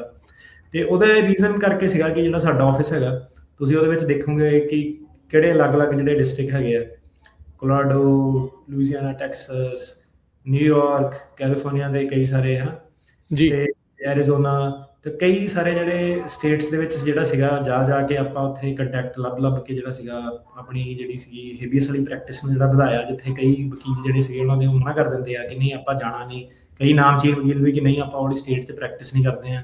ਸੋ ਕਾਫੀ ਮੁੰਡਿਆਂ ਦੀ ਜਿਹੜੀ ਸੀਗੀ ਅਲੱਗ-ਅਲੱਗ ਜਿਹੜੇ ਸੀਗੇ ਸਟੇਟਸ ਦੇ ਵਿੱਚ ਜਾ ਕੇ, ਅਲੱਗ-ਅਲੱਗ ਡਿਸਟ੍ਰਿਕਟਸ ਦੇ ਵਿੱਚ ਜਾ ਕੇ ਜਿਹੜੀ ਹੈਲਪ ਜਿਹੜੀ ਕੀਤੀ। ਸੋ ਸਾਡੇ ਲਈ ਵੀ ਨਵਾਂ ਪ੍ਰੈਕਟਿਸ ਏਰੀਆ ਸੀਗਾ। 6 ਮਹੀਨੇ ਤੁਸੀਂ ਪਹਿਲਾਂ ਮੈਨੂੰ ਪੁੱਛਦੇ ਤਾਂ ਮੈਂ ਕਹਿੰਦਾ ਕੀ ਸ਼ੈ ਹੈਗੀ, ਕਿਸੇ ਨੇ ਸੁਣਿਆ ਵੀ ਨਹੀਂ। ਤੇ ਉਮੀਦ ਸੀਗੀ ਉਦੋਂ ਕਿ ਕੋਈ ਨਾ ਕੋਈ ਰਾਹ ਜਿਹੜਾ ਖੁੱਲੂਗਾ, ਠੀਕ ਹੈ। ਸੋ ਇਹ ਚੀਜ਼ ਹੁੰਦੀ ਆ ਕਿ ਤੁਹਾਨੂੰ ਡਟੇ ਰਹਿਣਾ ਪੈਣਾ। ਹੁਣ ਅੱਜ ਆਪਾਂ ਇੱਥੇ ਸਟੈਂਡ ਕਰਦੇ ਹਾਂ, ਠੀਕ ਹੈ, ਮਈ 2026 ਦੇ ਵਿੱਚ। ਇਹ ਛੋਟੀਆਂ ਜਿਹੜੀਆਂ ਮੱਲਾਂ ਜਿਹੜੀਆਂ ਮਾਰਨੀਆਂ ਪੈਂਦੀਆਂ ਕੋਰਟ ਦੇ ਵਿੱਚ, ਹੌਲੀ ਟਾਈਮ ਲੱਗਦਾ ਕੋਰਟ ਦੇ ਸਿਸਟਮ ਨੂੰ, ਕਿਉਂਕਿ ਸਰਕਾਰ ਜਿਹੜੀ ਆ ਉਹ ਵੋਟਾਂ ਨਾਲ ਜਿੱਤੀ ਆ, ਠੀਕ ਆ। ਸਰਪੰਚ ਸਾਹਿਬ ਇਲੈਕਟ ਹੋਏ, ਉਹਨਾਂ ਨੇ ਆਪਣੀ ਮਰਜ਼ੀ ਕਰਨੀ ਹੁੰਦੀ ਹੈ। ਫਿਰ ਕੋਰਟ ਹੌਲੀ ਜਿਹੜੇ ਵਕੀਲ ਆ ਉਹ ਕਿੱਦਾਂ ਚੈਲੰਜ ਕਰਨਾ, ਸਾਰੇ ਗਰੁੱਪ ਟੂਗੈਦਰ ਕਰਕੇ ਤੇ 3 ਸਰਕਟ ਦੇਖ ਲਓ ਤੁਸੀਂ ਫੇਵਰ ਦੇ ਵਿੱਚ ਆ ਗਏ ਆ। ਤੇ ਹੁਣ ਜਿਹੜੇ ਫੈਸਲੇ ਸੀਗੇ, ਜਿੱਦਾਂ ਆਪਾਂ ਗੱਲ ਕਰਦੇ ਹਾਂ ਕਿ 9 ਸਰਕਟ ਨੇ ਫੈਸਲਾ ਦਿੱਤਾ ਕਿ ਸੱਟਾਂ ਜਿਹੜੀਆਂ ਗੰਭੀਰ ਨਹੀਂ ਹੈਗੀਆਂ, ਤੇ ਉਹਦੇ ਵਿੱਚ ਆਪਾਂ ਭੂਮਿਕਾ ਜਿਹੜੀ ਬੰਨ ਹੋ ਰਹੀ ਆ, ਕੇਸ ਜਿਹੜੇ ਥੱਲੋਂ ਇਮੀਗ੍ਰੇਸ਼ਨ ਜੱਜ ਉਸ ਬੇਸ ਤੇ ਡਿਨਾਈ ਕਰਦੇ ਆ, ਤੇ ਆਪਾਂ ਵੀ ਉਹਦੀ ਵੇਟ ਕਰ ਰਹੇ ਹਾਂ ਕਿ ਇੱਕ ਦਿਨ ਸਾਨੂੰ ਫਿਰ ਦੁਬਾਰਾ ਜਿਹੜਾ ਸਬੱਬ ਬਣੂਗਾ, ਜਿੱਦਾਂ ਆਰਕੇਕੇ ਦੇ ਵਿੱਚ ਬਣਿਆ ਸੀਗਾ 9 ਸਰਕਟ ਦੇ ਮੂਹਰੇ ਜਾ ਕੇ ਆਰਗਿਊ ਕਰਨ ਦਾ। ਜਿਹੜਾ ਪਹਿਲਾ ਸੀਗਾ ਉਹ ਮੈਂ ਨਹੀਂ ਆਰਗਿਊ ਕੀਤਾ ਸੀਗਾ, ਜਿਹੜਾ ਆਹ ਦਸੰਬਰ ਦੇ ਵਿੱਚ ਜਿੱਤੇ ਫੈਸਲਾ ਜਿਹੜਾ ਆਇਆ। ਇਹ ਹੈ ਕਿ ਇੱਕ ਵਾਰੀ ਆਪਾਂ ਨੂੰ ਜੇ ਮੌਕਾ ਬਣਦਾ ਹੁੰਦਾ 9 ਸਰਕਟ 'ਚ ਜਾਣ ਦਾ, ਤੇ ਸਹੀ ਕੇਸ ਹੋਇਆ, ਸਹੀ ਫੈਕਟਸ ਜਿਹੜੇ ਉਹਦੇ ਹੋਏ, ਤੇ I would love to challenge that ਕਿ ਜਿੱਦਾਂ ਪਹਿਲਾਂ ਇੱਕ ਚੀਜ਼ ਰਿਵਰਸ ਕੀਤੀ ਸੀ, ਜੇ ਸਾਡੀ ਕਿਸਮਤ ਨੇ ਸਾਥ ਦਿੱਤਾ, ਪੰਜਾਬੀ ਰੇਡੀਓ ਲੋਕਾਂ ਨੇ ਮਤਲਬ ਕਿ ਸਹੀ ਤਰੀਕੇ ਦਾ ਕੇਸ 9 ਸਰਕਟ ਦੇ ਵਿੱਚ ਆਇਆ, ਤੇ I would love to challenge that ਉਹਨਾਂ ਕਾਫੀ ਲੋਕਾਂ ਦੀ ਜਿਹੜੀ ਲੋਕਾਂ ਨੂੰ ਆਰਾਮ ਜਿਹੜਾ ਪਹੁੰਚ ਸਕਦਾ।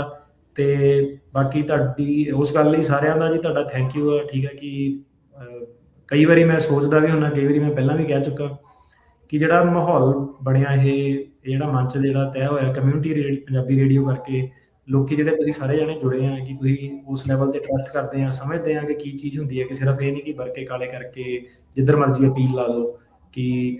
ਸੋ ਕਾਫੀ ਲੋਕੀ ਜਿਹੜੇ ਆਪਾਂ ਨੂੰ ਉਸ ਚੀਜ਼ 'ਚ ਸਪੋਰਟ ਵੀ ਕਰਦੇ ਆ, ਪਤਾ ਵੀ ਉਹਨਾਂ ਨੂੰ ਹੈਗਾ। ਸੋ ਇਹ ਸੀਗਾ ਕਿ ਹੁਣ ਇੱਕ ਚੀਜ਼ ਜਿਹੜੀ ਸੀਗੀ ਆਰਕੇਕੇ, ਉਹ ਤਾਂ ਹੁਣ ਚਲੋ ਓਲਡ ਨਿਊਜ਼ ਹੋ ਗਈ ਹੈ, ਤੇ ਹੁਣ ਜਿਹੜੇ ਨਵੇਂ ਪ੍ਰੈਸਿੰਗ ਜਿਹੜੇ ਮੁੱਦੇ ਆ, ਉਸ ਤੋਂ ਬਾਅਦ ਦੇਖ ਲਓ ਤੁਸੀਂ ਸਾਡੇ ਕੇਸ ਤੋਂ ਬਾਅਦ ਕਿਸੇ ਨੂੰ ਆਰਕੇਕੇ ਨੇ ਤੰਗ ਨਹੀਂ ਕੀਤਾ। ਤੇ ਹੁਣ ਜਿਹੜੀ ਨਵੀਂ ਸ਼ੈ ਜਿਹੜੀ ਲੋਕਾਂ ਨੂੰ ਤੰਗ ਕਰ ਰਹੀ, ਉਹ ਹੈਗੀ ਕਿ ਸੱਟਾਂ ਗੰਭੀਰ ਨਹੀਂ ਹੈਗੀਆਂ। ਤੇ ਇੱਕ ਵਾਰੀ ਜੇ ਇਦਾਂ ਦਾ ਸਬੱਬ ਬਣਿਆ, ਮੌਕਾ ਮਿਲਿਆ ਉੱਥੇ ਜਾ ਕੇ ਕਰਨ ਦਾ, ਤਾਂ ਜ਼ਰੂਰ ਆਪਣਾ ਜਿਹੜਾ ਆਪਣੇ ਵੱਲੋਂ ਜੋ ਵੀ ਹੋ ਸਕਦਾ ਕਰਕੇ ਉਹਨੂੰ ਰਿਵਰਸ ਕਰਨ ਦੀ ਕੋਸ਼ਿਸ਼ ਕਰਾਂਗੇ। ਤੇ ਕਈ ਕੇਸ ਸਾਡੇ ਕੋਲ ਪਾਈਪਲਾਈਨ 'ਚ ਹੈਗੇ ਆ, ਤੇ ਮੈਟਰ ਆਫ ਟਾਈਮ ਜਿਹੜਾ ਹੈਗਾ। ਸੋ ਸੇਮ ਕਿ ਥੋੜਾ ਡਟੇ ਰਹੋ, ਥੋੜਾ ਜਿਹਾ ਟਾਈਮ ਲੱਗਦਾ, ਹਾਲਾਤ ਹਮੇਸ਼ਾ ਇੱਕ ਵਰਗੇ ਨਹੀਂ ਰਹਿੰਦੇ। ਤੇ ਹਾਂਜੀ ਜੀ, ਚਲੋ ਠੀਕ ਹੈ ਜੀ। ਹੁਣ ਵਧੀਆ ਹੋ ਗਿਆ 11th ਸਰਕਟ ਕੋਰਟ ਨੇ ਵੀ ਕਹਿਤਾ ਵੀ, ਸੋ ਬੇਸਿਕਲੀ ਇਹ ਆ ਵੀ 11th ਸਰਕਟ ਵਾਲਿਆਂ ਨੇ ਵੀ ਕਿਹਾ ਵੀ ਬੌਂਡ ਦੇਣੇ ਪੈਣਗੇ ਜੀ। ਜੇ ਬਾਟਮ ਲਾਈਨ ਆਪਾਂ ਜਿਹੜੀ ਉਹ ਆਪਾਂ ਜੇ ਦੱਸਦੇ ਹੈਗੇ ਆ ਤਾਂ ਜੀ। USCIS ਵਾਲੇ ਕਹਿ ਰਹੇ ਆ ਵੀ FBI ਦੀ ਜਿਹੜੀ ਸਿਕਿਉਰਿਟੀ ਵੈਟਿੰਗ ਆ, ਅਸੀਂ ਹੁਣ ਹੋਰ ਜ਼ਿਆਦਾ ਡੂੰਘੀ ਕਰਨੀ ਆ। Security vetting, green card, asylum, citizenship, ਸਾਰਿਆਂ ਨੂੰ ਹੀ ਜਿਹੜਾ ਉਹ ਲੈ ਕੇ, ਤੇ ਮਤਲਬ ਇਵੈਂਚੁਅਲੀ ਜਿਹੜਾ ਵੀ ਕੋਈ ਇਮੀਗਰੈਂਟ ਹੈਗਾ, ਜਿਹਦਾ ਵੀ ਕੋਈ ਵੀ ਕਿਸੇ ਤਰੀਕੇ ਦੀ ਵੀ ਕੋਈ ਐਪਲੀਕੇਸ਼ਨ USCIS ਦੇ ਮੋਹਰੇ ਆ, ਉਹ ਬੇਸਿਕਲੀ ਡਿਲੇ ਹੀ ਹੋਊਗੀ। ਫਿਰ ਹੁਣ ਵੈਟਿੰਗ ਦੇ ਨਾਂ ਦੇ ਉੱਤੇ ਮਤਲਬ ਤਾਂ ਇੱਕ ਇਹੀ ਬਣ ਜਾਂਦਾ। ਸਾਰੇ ਗ੍ਰੀਨ ਕਾਰਡ ਜਿਹੜੇ ਸੀਗੇ ਨਾ, ਹੁਣ ਖਬਰਾਂ ਆ ਰਹੀਆਂ, ਸਾਰੇ ਗ੍ਰੀਨ ਕਾਰਡ ਉਹਨਾਂ ਨੇ ਡਿਲੇ ਕਰਤੇ ਆ। ਸਾਰੇ ਗ੍ਰੀਨ ਕਾਰਡ ਜਿਹੜੇ ਸੀਗੇ, ਭਾਵੇਂ ਮੈਰਿਜ ਵਾਲਾ, ਭਾਵੇਂ ਸਾਲਾ ਵਾਲਾ ਜਿਹੜਾ, ਤੇ ਉਹ ਬੇਸਿਕਲੀ ਹੁਣ ਦੇਖੋ ਜੀ, ਉਹਨਾਂ ਦੇ 2-2.5 ਸਾਲ ਜਿਹੜੇ ਬਚੇ ਆ, ਇਹਨਾਂ ਨੇ ਹੁਣ ਜਿਹੜਾ ਸੀਗਾ ਜੋ ਆਪਣੇ ਵੱਲੋਂ ਇਹ ਕਰ ਸਕਦੇ ਸੀਗੇ ਇਹਨਾਂ ਨੇ ਕਰਨਾ। ਤੇ ਹੁਣ ਇਹ ਬੇਸਿਕਲੀ ਬੈਕਗਰਾਉਂਡ ਚੈੱਕ ਦਾ ਜਿਹੜਾ ਸੀਗਾ ਉਹ ਐਕਸਕਿਊਜ਼ ਲਾ ਰਹੇ ਆ ਕਿ ਉਹਦੇ ਕਰਕੇ ਆਪਾਂ ਜਿਹੜਾ ਚੈੱਕ ਕਰਨਾ। ਹੁਣ ਉਹਨੂੰ ਕੋਈ ਚੈਲੰਜ ਤਾਂ ਕਰ ਨਹੀਂ ਸਕਦਾ, ਸਰਕਾਰ ਦੀ ਮਰਜ਼ੀ ਹੈ ਜਦੋਂ ਗ੍ਰੀਨ ਕਾਰਡ ਦੇਣਾ, ਜਿੰਨਾ ਮਰਜ਼ੀ ਉਹ ਰੋਕ ਟੋਕ ਜਿਹੜੀ ਕਰ ਸਕਦੀ ਹੈ, ਚੈੱਕ ਕਰ ਸਕਦੀ ਆ। ਪਰ ਇਹ ਸੀਗਾ ਕਿ ਉਸ ਸਾਰੀ ਚੀਜ਼ ਦੇ ਆੜ ਦੇ ਵਿੱਚ ਜਿਹੜਾ ਸਿਸਟਮ ਸਲੋ ਡਾਊਨ ਹੋ ਜਾਂਦਾ। ਓਬਵੀਅਸਲੀ ਜੇ ਗ੍ਰੀਨ ਕਾਰਡ ਤੁਸੀਂ ਡਿਲੇ ਕਰਦੇ ਆ, ਫਿਰ ਅੱਗੋਂ ਫੈਮਲੀਆਂ ਨੂੰ ਡਿਲੇ ਹੁੰਦਾ, ਇਮੀਗ੍ਰੇਸ਼ਨ ਸਲੋ ਡਾਊਨ ਹੁੰਦੀ ਆ। ਤੇ ਇੱਕ ਟੈਕਟਿਕ ਵੀ ਜਿਹੜਾ ਤੁਸੀਂ ਕਹ ਲਓ ਕਿ ਹੈਗਾ ਕਿ ਸਰਕਾਰਾਂ ਸਲੋ ਡਾਊਨ ਇਹਨਾਂ ਨੂੰ ਕਰ ਦਿੰਦੀਆਂ। ਤੇ ਇਹਦਾ ਵਿੱਚ ਇਹ ਹੈਗਾ ਕਿ ਆਪਾਂ ਦੇਖੋਗੇ ਕਿ ਬਹੁਤ ਜ਼ਿਆਦਾ ਲੰਬੇ ਪ੍ਰੋਸੈਸਿੰਗ ਟਾਈਮ ਵੱਧ ਜਾਣੇ ਆ। ਹੁਣ ਸਾਡਾ ਇੱਕ ਗ੍ਰੀਨ ਕਾਰਡ ਆਇਆ ਸੀਗਾ ਸਾਲਮ ਦਾ 10 ਮਹੀਨਿਆਂ ਦੇ ਵਿੱਚ, ਇੱਕ ਬੰਦੇ ਦਾ ਆਇਆ ਸੀਗਾ 2 ਸਾਲਾਂ ਦੇ ਵਿੱਚ। ਤੇ ਕਈ ਲੋਕ ਪੁੱਛਦੇ ਆ ਕਿੰਨਾ ਟਾਈਮ ਜਿਹੜਾ ਲੱਗਦਾ, ਲਗਭਗ 10 ਮਹੀਨੇ ਤੋਂ 2 ਸਾਲ ਦੇ ਵਿੱਚ ਜਿਹੜੇ ਕਈ ਗ੍ਰੀਨ ਕਾਰਡ ਆ ਜਾਂਦੇ ਆ। ਪਰ ਤੁਸੀਂ ਖਬਰਾਂ ਸੁਣੋਗੇ ਕਿ ਨਹੀਂ ਮੈਨੂੰ 4 ਸਾਲ ਹੋ ਗਏ ਪੈਂਡਿੰਗ ਨੂੰ, 3 ਸਾਲ ਹੋ ਗਏ, ਉਹ ਵੀ ਨਾਰਮਲ ਹੀ ਆ। ਸੋ ਇਹਦੇ ਵਿੱਚ ਕੋਈ ਇੱਦਾਂ ਦਾ ਸਿਸਟਮ ਜਿਹੜਾ ਨਹੀਂ ਹੈਗਾ ਕਿ ਇਮੀਗ੍ਰੇਸ਼ਨ ਨੂੰ ਕੋਈ ਇੱਦਾਂ ਦੀ ਰਿਸਪੋਂਸੀਬਿਲਿਟੀ ਹੈ ਕਿ ਉਹਨਾਂ ਨੇ ਕਿੰਨੀ ਦੇਰ 'ਚ ਇਹਨੂੰ ਅਪਰੂਵ ਕਰਨਾ ਹੁੰਦਾ। ਜਿਹੜੇ ਲੋਕਾਂ ਨੂੰ ਇਹਦੇ ਵਿੱਚ ਕਾਹਲੀ ਆ ਕੋਈ, ਠੀਕ ਹੈ, ਉਹਨਾਂ ਨੇ ਕਿਸੇ ਥਰਡ ਕੰਟਰੀ ਜਾਣਾ ਵਿਜ਼ਿਟ ਕਰਨ, ਉਹਨਾਂ ਦੀ ਕੋਈ ਮਜਬੂਰੀ ਆ, ਤੇ ਉਹਨਾਂ ਨੂੰ ਇੱਕ ਮੈਂਡੇਮਸ ਦਾ ਲਾਅ ਸੂਟ ਹੁੰਦਾ, ਉਹਨਾਂ ਨੂੰ ਉਹ ਲਾਅ ਸੂਟ ਜਿਹੜਾ ਸੀਗਾ ਉਹ ਫਾਈਲ ਕਰ ਸਕਦੇ ਆ। ਜੇ ਕਿਸੇ ਨੂੰ ਫੈਮਿਲੀ ਐਮਰਜੈਂਸੀ ਕਰਕੇ, ਪਰਸਨਲ ਮਜਬੂਰੀਆਂ ਕਰਕੇ ਛੇਤੀ ਗ੍ਰੀਨ ਕਾਰਡ ਜਿਹੜਾ ਚਾਹੀਦਾ, ਤੇ ਲਾਅ ਸੂਟ ਦਾ ਇੱਕ ਰਾਹ ਜਿਹੜਾ ਆਪਣੇ ਕੋਲ ਆਲਵੇਜ਼ ਜਿਹੜਾ ਖੁੱਲ੍ਹਾ। ਬਟ ਇਹ ਆ ਕਿ ਹੁਣ ਇਹਨਾਂ ਨੇ ਜਿਹੜੇ ਸੀਗੇ ਡਿਲੇ ਜਿਹੜੇ ਕਰਨੇ ਸ਼ੁਰੂ ਕਰ ਦਿੱਤੇ, ਆਪਾਂ ਵੇਖ ਰਹੇ ਹਾਂ। ਸੋ ਜਦੋਂ ਹੁਣ ਇਹ ਕਹਿੰਦੇ ਵੀ FBI ਸਿਕਿਉਰਿਟੀ ਵੈਟਿੰਗ ਕਰਨੀ ਆ, ਸੋ ਕਿਉਂਕਿ ਹੁਣ ਅੱਜ ਕੱਲ੍ਹ ਸੋਸ਼ਲ ਮੀਡੀਆ ਇੱਕ ਬੜੀ ਵੱਡੀ ਜਿਹੜੀ ਚੀਜ਼ ਆ, ਸੋ ਉਹਦੇ ਤੇ ਫਿਰ ਕਾਫੀ ਫੋਕਸ ਹੋਇਆ ਕਰੂਗਾ ਇਹਨਾਂ ਦਾ। ਹਾਂਜੀ, ਸੋਸ਼ਲ ਮੀਡੀਆ ਤੇ ਤਾਂ ਆਲਰੇਡੀ ਹੈਗਾ ਹੀ ਆ ਫੋਕਸ ਇਹਨਾਂ ਦਾ। ਤੇ ਉਹਦੇ ਵਿੱਚ ਦੇਖੋ ਜੀ ਇੱਦਾਂ ਜਿਹੜੀ ਇਹ ਸੋਸ਼ਲ ਮੀਡੀਆ ਚੀਜ਼ ਹੈਗੀ ਨਾ, ਤੁਸੀਂ ਦੇਖਿਆ ਹੋਣਾ ਇਹਦੇ ਵਿੱਚ ਮਤਲਬ ਜਿੱਦਾਂ ਰੋਡ ਰੇਜ ਵਾਲਾ ਇੰਸੀਡੈਂਟ ਹੁੰਦਾ ਨਾ, ਕਿ 2 ਮੂਰਖ ਜੇ ਇਕੱਠੇ ਹੋ ਜਾਣ ਤੇ ਉਹ ਲੜਨ ਮਰਨ ਤੱਕ ਵੀ ਜਿਹੜਾ ਪਹੁੰਚ ਜਾਂਦੇ ਆ ਸੋਸ਼ਲ ਮੀਡੀਆ ਦੇ ਉੱਤੇ। ਠੀਕ ਹੈ। ਤੇ ਇਹ ਸੋਸ਼ਲ ਮੀਡੀਆ ਵਾਲੇ ਜਿਹੜੇ ਸੀਗੇ ਝਗੜੇ ਵਿਵਾਦ ਆਨਲਾਈਨ ਜਿਹੜੀ ਪਰਸਨੈਲਿਟੀ ਲੋਕਾਂ ਦੀ ਹੁੰਦੀ ਡਿਫਰੈਂਟ ਹੁੰਦੀ ਹੈ, ਰੀਅਲ ਦੇ ਵਿੱਚ ਹੋਰ ਤਰ੍ਹਾਂ ਹੁੰਦੇ ਆ। ਸੋ ਇਹਨੂੰ ਅਵੋਇਡ ਕਰਿਆ ਕਰੋ, ਠੀਕ ਹੈ। ਜਿਹੜੇ ਪੋਲੀਟੀਕਲ ਟੌਪਿਕ ਜਿਹੜੇ ਹੁੰਦੇ ਆ, ਜਿਹੜੇ ਤੁਹਾਡੇ ਨਾਲ ਕੰਸਰਨ ਨਹੀਂ ਰੱਖਦੇ, ਠੀਕ ਹੈ, ਉਹ ਚੀਜ਼ਾਂ ਕਿਸੇ ਨੂੰ ਥ੍ਰੈਟ ਹੋ ਗਏ ਸਾਰੇ, ਉਹ ਸਾਰੀਆਂ ਚੀਜ਼ਾਂ ਤੁਸੀਂ ਅਵੋਇਡ ਕਰਿਆ ਕਰੋ। ਇਹ ਐਕਚੁਅਲੀ ਹੁਣ ਤੋਂ ਨਹੀਂ, ਇਹ 4 ਸਾਲ ਤੋਂ ਹੀ ਪਹਿਲਾਂ ਤੁਹਾਨੂੰ ਕਿਹਾ ਸੀ ਕਿ ਆਨਲਾਈਨ ਨਾ ਬਹਿਸਿਆ ਕਰੋ। ਕੋਈ ਵੀ ਚੀਜ਼ ਜਿਹੜੀ ਹੈਗੀ ਆ ਤੁਹਾਡੇ ਅਗੇਂਸਟ ਯੂਜ਼ ਕੀਤੀ ਜਾ ਸਕਦੀ ਹੈ ਕਿ ਇਹ ਬੰਦਾ ਪਬਲਿਕ ਸੇਫਟੀ ਨੂੰ ਥ੍ਰੈਟ ਆ। ਸਪੈਸ਼ਲੀ ਜਿਹੜੇ ਬੰਦੇ US ਸਿਟੀਜ਼ਨ ਜਾਂ ਪਰਮਾਨੈਂਟ ਰੈਜ਼ੀਡੈਂਟ ਹੈਗੇ, ਉਹਨਾਂ ਨਾਲ ਬਹਿਸੋ ਵਸਾਈ 'ਚ ਨਾ ਫਸਿਆ ਕਰੋ। ਅਗਲਿਆਂ ਨੇ ਜੇ ਕਹਿਤਾ ਕਿ ਇਹ ਬੰਦਾ ਇੱਦਾਂ ਕਰਦਾ, ਸਰਕਾਰ ਆਲਰੇਡੀ ਕਾਲੀ ਹੈਗੀ ਹੈ। ਸੋ ਪਹਿਲਾਂ ਜਦੋਂ ਉਹ ਚੀਜ਼ ਅਸੀਂ ਦੱਸਦੇ ਸੀ, ਲੋਕੀ ਕਹਿੰਦੇ ਲੈ ਇੱਦਾਂ ਕਿੱਦਾਂ ਹੋ ਜਾਣਾ, ਕੁਛ ਨਹੀਂ ਹੁੰਦਾ, ਉੱਦਾਂ ਹੀ ਡਰਾਉਂਦੇ ਆ। ਪਰ ਅੱਜ ਦੀ ਡੇਟ ਵਿੱਚ ਉਹ ਹੈਗਾ ਕਿ ਸਿੰਪਲ ਐਜ਼ ਦੈਟ, ਉਹਨੇ ਕਿਸੇ ਨੇ ਰਿਪੋਰਟ ਕਰਤਾ ਕਿ ਇਹ ਬੰਦਾ ਮੈਨੂੰ ਧਮਕੀ ਦਿੰਦਾ ਸੀਗਾ, ਟੈਕਸਟ ਮੈਸੇਜ ਤੇ ਇੱਦਾਂ ਕਹਿੰਦਾ ਸੀਗਾ, ਆਨਲਾਈਨ ਕਮੈਂਟਾਂ ਤੇ ਇੱਦਾਂ ਕਹਿੰਦਾ ਸੀਗਾ। ਤੇ ਤੁਹਾਨੂੰ ਪਤਾ ਹੀ ਅੱਗੇ ਉਹ ਤਾਂ ਆਪ ਆਪਣੇ ਕਮਿਸ਼ਨ ਲੈਣ ਨੂੰ ਕਾਲੇ ਆ, ਬੰਦੇ ਫੜਨ ਨੂੰ ਜਿਹੜੇ ਕਾਲੇ ਆ। ਤੇ ਉਹ ਚੀਜ਼ ਨੂੰ ਜ਼ਿਆਦਾ ਨਾ ਉਹਦੇ ਵਿੱਚ ਨਿਆਣਮਤ 'ਚ ਨਹੀਂ ਉਹ 'ਚ ਫੈਸਲਾ ਲੈਣਾ, ਠੀਕ ਹੈ। ਉਹਦੇ ਵਿੱਚ ਕੋਈ ਦਲੇਰੀ ਨਹੀਂ ਹੈਗੀ, ਕੋਈ ਤੁਹਾਨੂੰ ਉਹਦੇ ਵਿੱਚ ਓਲੰਪਿਕ ਦਾ ਮੈਡਲ ਨਹੀਂ ਮਿਲ ਜਾਣਾ ਕਿਸੇ ਦੇ ਨਾਲ ਉਹ ਕਰਕੇ। ਸੋ ਇੱਥੇ ਕੰਮ ਕਰਨ ਆਏ ਆ, ਆਪਣੇ ਕੇਸਾਂ ਦੇ ਧਿਆਨ ਦਿਓ ਸਾਰਾ, ਠੀਕ ਆ। ਜਿਹੜੀ ਜਿਹੜੀ ਚੀਜ਼ ਤੁਹਾਨੂੰ ਮੈਟਰ ਕਰਦੀ ਆ ਉਹਦੇ ਵੱਲ ਧਿਆਨ ਦਿਓ। ਸੋ ਇਹ ਸੋਸ਼ਲ ਮੀਡੀਆ ਜਿਹੜਾ ਸੀਗਾ, ਕਈ ਵਾਰੀ ਲੋਕਾਂ ਨੂੰ ਜਿਹੜਾ ਸੀਗਾ ਲੈ ਡੁੱਬਦਾ, ਕਿਉਂਕਿ ਚੀਜ਼ ਕੀ ਹੁੰਦੀ ਆ ਕਿ ਉਹਨਾਂ ਦੇ ਡਿਸਕ੍ਰੈਸ਼ਨ ਹੁੰਦੀ ਆ ਕਿ ਕਈ ਚੀਜ਼ਾਂ ਜਿਹੜੀਆਂ ਉਹਨਾਂ ਦੀ ਮਰਜ਼ੀ ਉਹ ਦੇ ਵੀ ਸਕਦੇ, ਨਹੀਂ ਵੀ ਕਰ ਸਕਦੇ ਆ।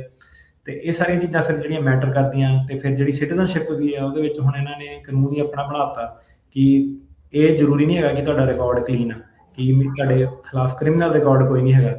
ਉਹ ਕਹਿੰਦੇ ਕਿ ਆਪਾਂ ਉਹ ਤੋਂ ਵੀ ਬਿਯੋਂਡ ਜਾਣਾ, ਆਪਾਂ ਨੇਬਰਹੁੱਡ ਵਾਚ ਕਰਨੀ ਆ, ਆਪਾਂ ਤੁਹਾਡੇ ਗੁਆਂਢੀਆਂ ਨੂੰ ਪੁੱਛਣਾ। ਆਫ ਕੋਰਸ ਉਹਦੇ ਵਿੱਚ ਜਿਹੜਾ ਸੋਸ਼ਲ ਮੀਡੀਆ ਸਾਰੀਆਂ ਚੀਜ਼ਾਂ ਜਿਹੜੀਆਂ ਉਹ ਆਉਂਦੀਆਂ, ਤੇ ਉਹਦੇ ਵਿੱਚ ਪ੍ਰੋਬਲਮ ਜਿਹੜੀਆਂ ਉਹ ਕਰ ਸਕਦੇ ਆ। ਸੋ ਇਹ ਆਪਣੇ ਜਿਹੜਾ ਦੌਰ ਚੱਲਦਾ, ਤੇ ਵੈਸੇ ਵੀ ਕਰਨਾ ਵੀ ਲੋਕਾਂ ਨੂੰ ਇੱਦਾਂ ਚਾਹੀਦਾ ਕਿ ਆਪਣੇ ਕੰਮ ਨਾਲ ਕੰਮ ਰੱਖੋ, ਠੀਕ ਆ। ਇਹ ਫਾਲਤੂ ਜਿਹੜੇ ਝਮੇਲਿਆਂ ਦੇ ਵਿੱਚ, ਪੀਅਰ ਪ੍ਰੈਸ਼ਰ ਦੇ ਵਿੱਚ ਆ ਕੇ ਆਲਤੂ ਫਾਲਤੂ ਜਿਹੜੀ ਸੀਗੀ ਨਿਆਣਮਤ ਵਾਲੇ ਜਿਹੜੇ ਕੰਮ ਆਨਲਾਈਨ, ਉਹ ਜਿਹੜੀ ਚੀਜ਼ ਛੱਡੋ। ਉਹਦੇ ਕਰਕੇ ਬੜੇ ਫਾਲਤੂ ਜਿਹੇ ਪੰਗੇ ਜਿਹੜੇ ਆਪਾਂ ਦੇਖ ਰਹੇ ਹਾਂ ਗ੍ਰੀਨ ਕਾਰਡਾਂ ਦੇ ਵਿੱਚ, ਸਿਟੀਜ਼ਨਸ਼ਿਪ ਦੇ ਵਿੱਚ ਜਿਹੜੇ ਆ ਰਹੇ ਆ, ਤੇ ਉਹ ਮਹਿੰਗਾ ਪੈ ਜਾਂਦਾ ਕੰਮ ਕਈ ਵਾਰੀ। ਅੱਛਾ, ਜਿਹੜੀਆਂ ਮਤਲਬ ਪੈਂਡਿੰਗ ਐਪਲੀਕੇਸ਼ਨ ਰੀਸਕਰੀਨ ਕਰਨੀਆਂ, ਕਈ ਜਿਹੜੇ ਉਹਨਾਂ ਨੇ ਇੰਟਰਨਲੀ ਫੈਸਲੇ ਲਏ, ਉਹਨਾਂ ਨੂੰ ਵੀ ਟੈਂਪਰੇਰੀ ਇਹਨਾਂ ਨੇ ਪੌਜ਼ ਕਰ ਲਿਆ, ਜਿਹੜਾ ਉਹ ਰੋਕ ਲਿਆ ਆ। ਸੋ ਮਤਲਬ ਵਾਟ ਡਜ਼ ਇਟ ਟੈਲ ਫਿਰ? ਮਤਲਬ ਇਹਦਾ ਮਤਲਬ ਸਿਰਫ ਇੱਕ ਡਿਲੇ ਟੈਕਟਿਕ ਦੇ ਤੌਰ ਤੇ ਹੀ ਆ, ਜਾਂ ਵਾਕਈ ਇਹਨਾਂ ਨੂੰ ਇਹ ਜਿਹੜੀ ਨੈਸ਼ਨਲ ਸਿਕਿਉਰਿਟੀ ਵਾਲਾ ਮਸਲਾ ਹੁੰਦਾ? ਦੇਖੋ ਜੀ, ਇਹਨਾਂ ਦਾ ਤਾਂ ਬਸ ਚੱਲੇ ਕਿਸੇ ਨੂੰ ਗ੍ਰੀਨ ਕਾਰਡ ਦੇਣ ਹੀ ਨਾ, ਜੇ ਇਹਨਾਂ ਦਾ ਬਸ ਚੱਲੇ। ਤੇ ਹੁਣ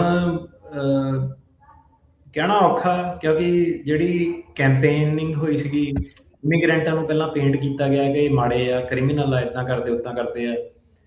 ਤੇ ਜ਼ਿਆਦਾਤਰ ਮੈਜੋਰਟੀ ਤਾਂ ਇਮੀਗ੍ਰੈਂਟ ਜਿਹੜੇ ਸੀਗੇ ਵਧੀਆ ਹੀ ਸੀਗੇ, ਜਿਹੜੇ ਹੁਣ ਸਾਰੇ ਭੇਜੇ ਆ। ਤੁਹਾਨੂੰ ਪਤਾ ਹੀ ਹੈ ਸਾਰਿਆਂ ਨੂੰ ਕਿ ਕਿੰਨੇ ਕੁ 'ਚ ਕਿਤੇ ਕ੍ਰਿਮੀਨਲ ਫੜ ਲਏ ਹੋਣੇ ਉਹਨਾਂ ਨੇ। ਜਿਹੜਾ ਕ੍ਰਿਮੀਨਲ ਬੰਦਾ, ਉਹਦਾ ਤੇ ਪਤਾ ਹੀ ਨਹੀਂ ਕੋਈ ਹੁੰਦਾ, ਉਹ ਤਾਂ ਕਦੀ ਬਾਰਡਰ ਦੇ ਇੱਧਰ ਕਦੀ ਉੱਧਰ। ਇਹ ਤਾਂ ਜਿਹੜਾ ਨਾਰਮਲ ਬੰਦਾ ਹੈਗਾ, ਉਹ ਚਪੇਟ 'ਚ ਜਿਹੜਾ ਆ ਜਾਂਦਾ। ਤੇ ਜਿਹੜੀ ਹਰਾਸਮੈਂਟ ਜਿਹੜੀ ਹੈਗੀ, ਜਾਂ ਜਿਹੜਾ ਤੁਸੀਂ ਕਹੋ ਐਕਸਟਰਾ ਕੰਮ, extra paper work, request for evidence, ਲੌਂਗਰ processing time, ਇਹ ਸਾਰਾ ਆਮ ਬੰਦੇ ਨੂੰ, ਸਧਾਰਨ ਬੰਦੇ ਨੂੰ ਜਿਹੜਾ ਫੇਸ ਕਰਨਾ ਪੈਣਾ। ਤੇ ਰੀਸਕਰੀਨਿੰਗ ਵੀ, ਹੁਣ ਰੀਸਕਰੀਨ ਉਹਨਾਂ ਨੇ ਕਹਿਤਾ, ਤੇ ਅਫਸਰ ਆ ਕੇ ਫਿਰ ਦੁਬਾਰਾ ਅਸਾਈਲਮ ਦਾ ਪੁੱਛਣ ਬਹਿ ਜਾਂਦੇ ਆ ਕਿ ਕਿੱਦਾਂ, ਤੇਰੇ ਸੱਟ ਨਹੀਂ ਲੱਗੀ ਸੀ, ਇੱਦਾਂ ਨਹੀਂ ਉੱਦਾਂ ਨਹੀਂ। ਤੇ ਕਈਆਂ ਦੇ ਗ੍ਰੀਨ ਕਾਰਡ ਆਪਾਂ ਦੇਖ ਰਹੇ ਹਾਂ ਕਿ ਸਾਨੂੰ ਉਹ ਦੁਬਾਰਾ ਹਾਇਰ ਕਰ ਰਹੇ ਨੇ ਗ੍ਰੀਨ ਕਾਰਡ ਫਾਈਲ ਕਰਨ ਲਈ। ਪੈਰਾਲੀਗਲ ਵਗੈਰਾ ਨੇ ਜਿਹੜਾ ਸੀਗਾ ਫਾਰਮ ਜਿੱਦਾਂ ਭਰਦੇ ਸੀਗੇ, ਉਹ ਚੀਜ਼ਾਂ ਖਤਮ ਹੋ ਗਈਆਂ ਹੁਣ। ਪਹਿਲਾਂ ਜਿਹੜਾ ਸੀਗਾ ਕਿ ਪੈਰਾਲੀਗਲ ਤੋਂ ਭਰਾ ਲਓ, ਉਹ ਚੀਜ਼ਾਂ 'ਚ ਜਿਹੜਾ ਸੀਗਾ ਬੈਕ ਟੂ ਜਿਹੜਾ ਸੀਗਾ, ਲੋਕੀ ਹੁਣ ਵਕੀਲਾਂ ਵੱਲ ਜਿਹੜਾ ਆ ਗਏ। ਕਿਉਂਕਿ ਗ੍ਰੀਨ ਕਾਰਡ ਜਿਹੜੀ ਇੱਕ ਛੋਟੀ ਜਿਹੀ ਚੀਜ਼ ਹੁੰਦੀ ਸੀਗੀ ਪਹਿਲਾਂ, ਕਿ ਚੱਲ ਕੇਸ ਪਾਸ ਹੋ ਗਿਆ, ਹੁਣ ਹੋ ਹੀ ਜਾਣਾ। ਹਾਂਜੀ, ਇਹ ਕੁਐਸਚਨ ਜਿਹੜੇ ਕਰਨ ਲੱਗ ਪਏ ਆ। ਤੇ ਇਹਦੇ ਵਿੱਚ ਪਹਿਲਾਂ ਵੀ ਇੱਕ ਵਾਰੀ ਖਬਰ ਸਾਂਝੀ ਕੀਤੀ ਸੀਗੀ, ਕਈ ਕੇਸਾਂ ਦੇ ਵਿੱਚ ਲੋਕਾਂ ਨੇ ਸਾਨੂੰ ਖਬਰ ਰੇਡੀਓ ਵਾਲਾ ਸੁਣ ਕੇ ਸਾਨੂੰ ਕੰਟੈਕਟ ਕੀਤਾ, ਉਹਨਾਂ ਨੇ ਆਪੋ ਆਪਣੀਆਂ ਐਪਲੀਕੇਸ਼ਨਾਂ ਵੱਲ ਝਾਤੀ ਮਾਰੀ।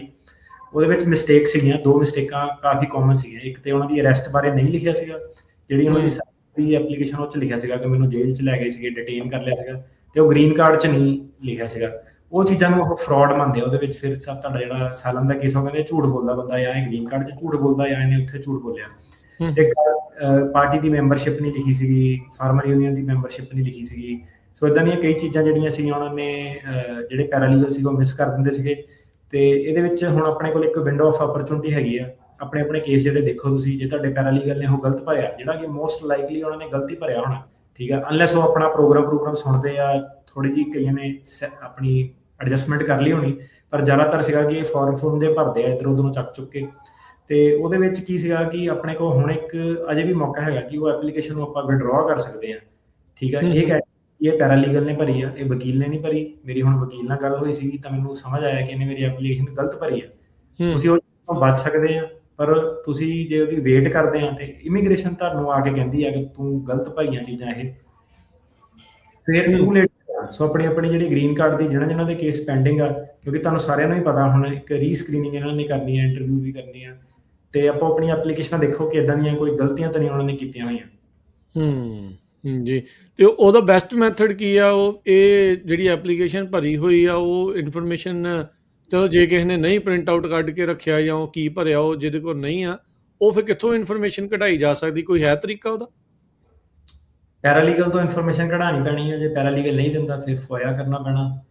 ਤੇ ਉਹਦੇ ਵਿੱਚ ਤੁਸੀਂ ਲਾ ਲਓ ਕਿ ਬਹੁਤ ਜ਼ਿਆਦਾ ਗਿਣਤੀ ਦੇ ਵਿੱਚ ਲੋਕੀ ਜਿਹੜੇ ਸਾਹਮਣੇ ਆਏ ਸੀ, ਉਹਨਾਂ ਨੇ ਕਿ ਭਾਜੀ ਇਦਾਂ ਹੋ ਗਿਆ, ਤੇ ਕਈਆਂ ਦੀਆਂ ਜਿਹੜੀਆਂ ਐਪਲੀਕੇਸ਼ਨਾਂ ਫਿਰ ਵਿਡਰਾਅ ਕਰਕੇ ਦੁਬਾਰਾ ਜਿਹੜੀਆਂ ਫਾਈਲ ਕੀਤੀਆਂ।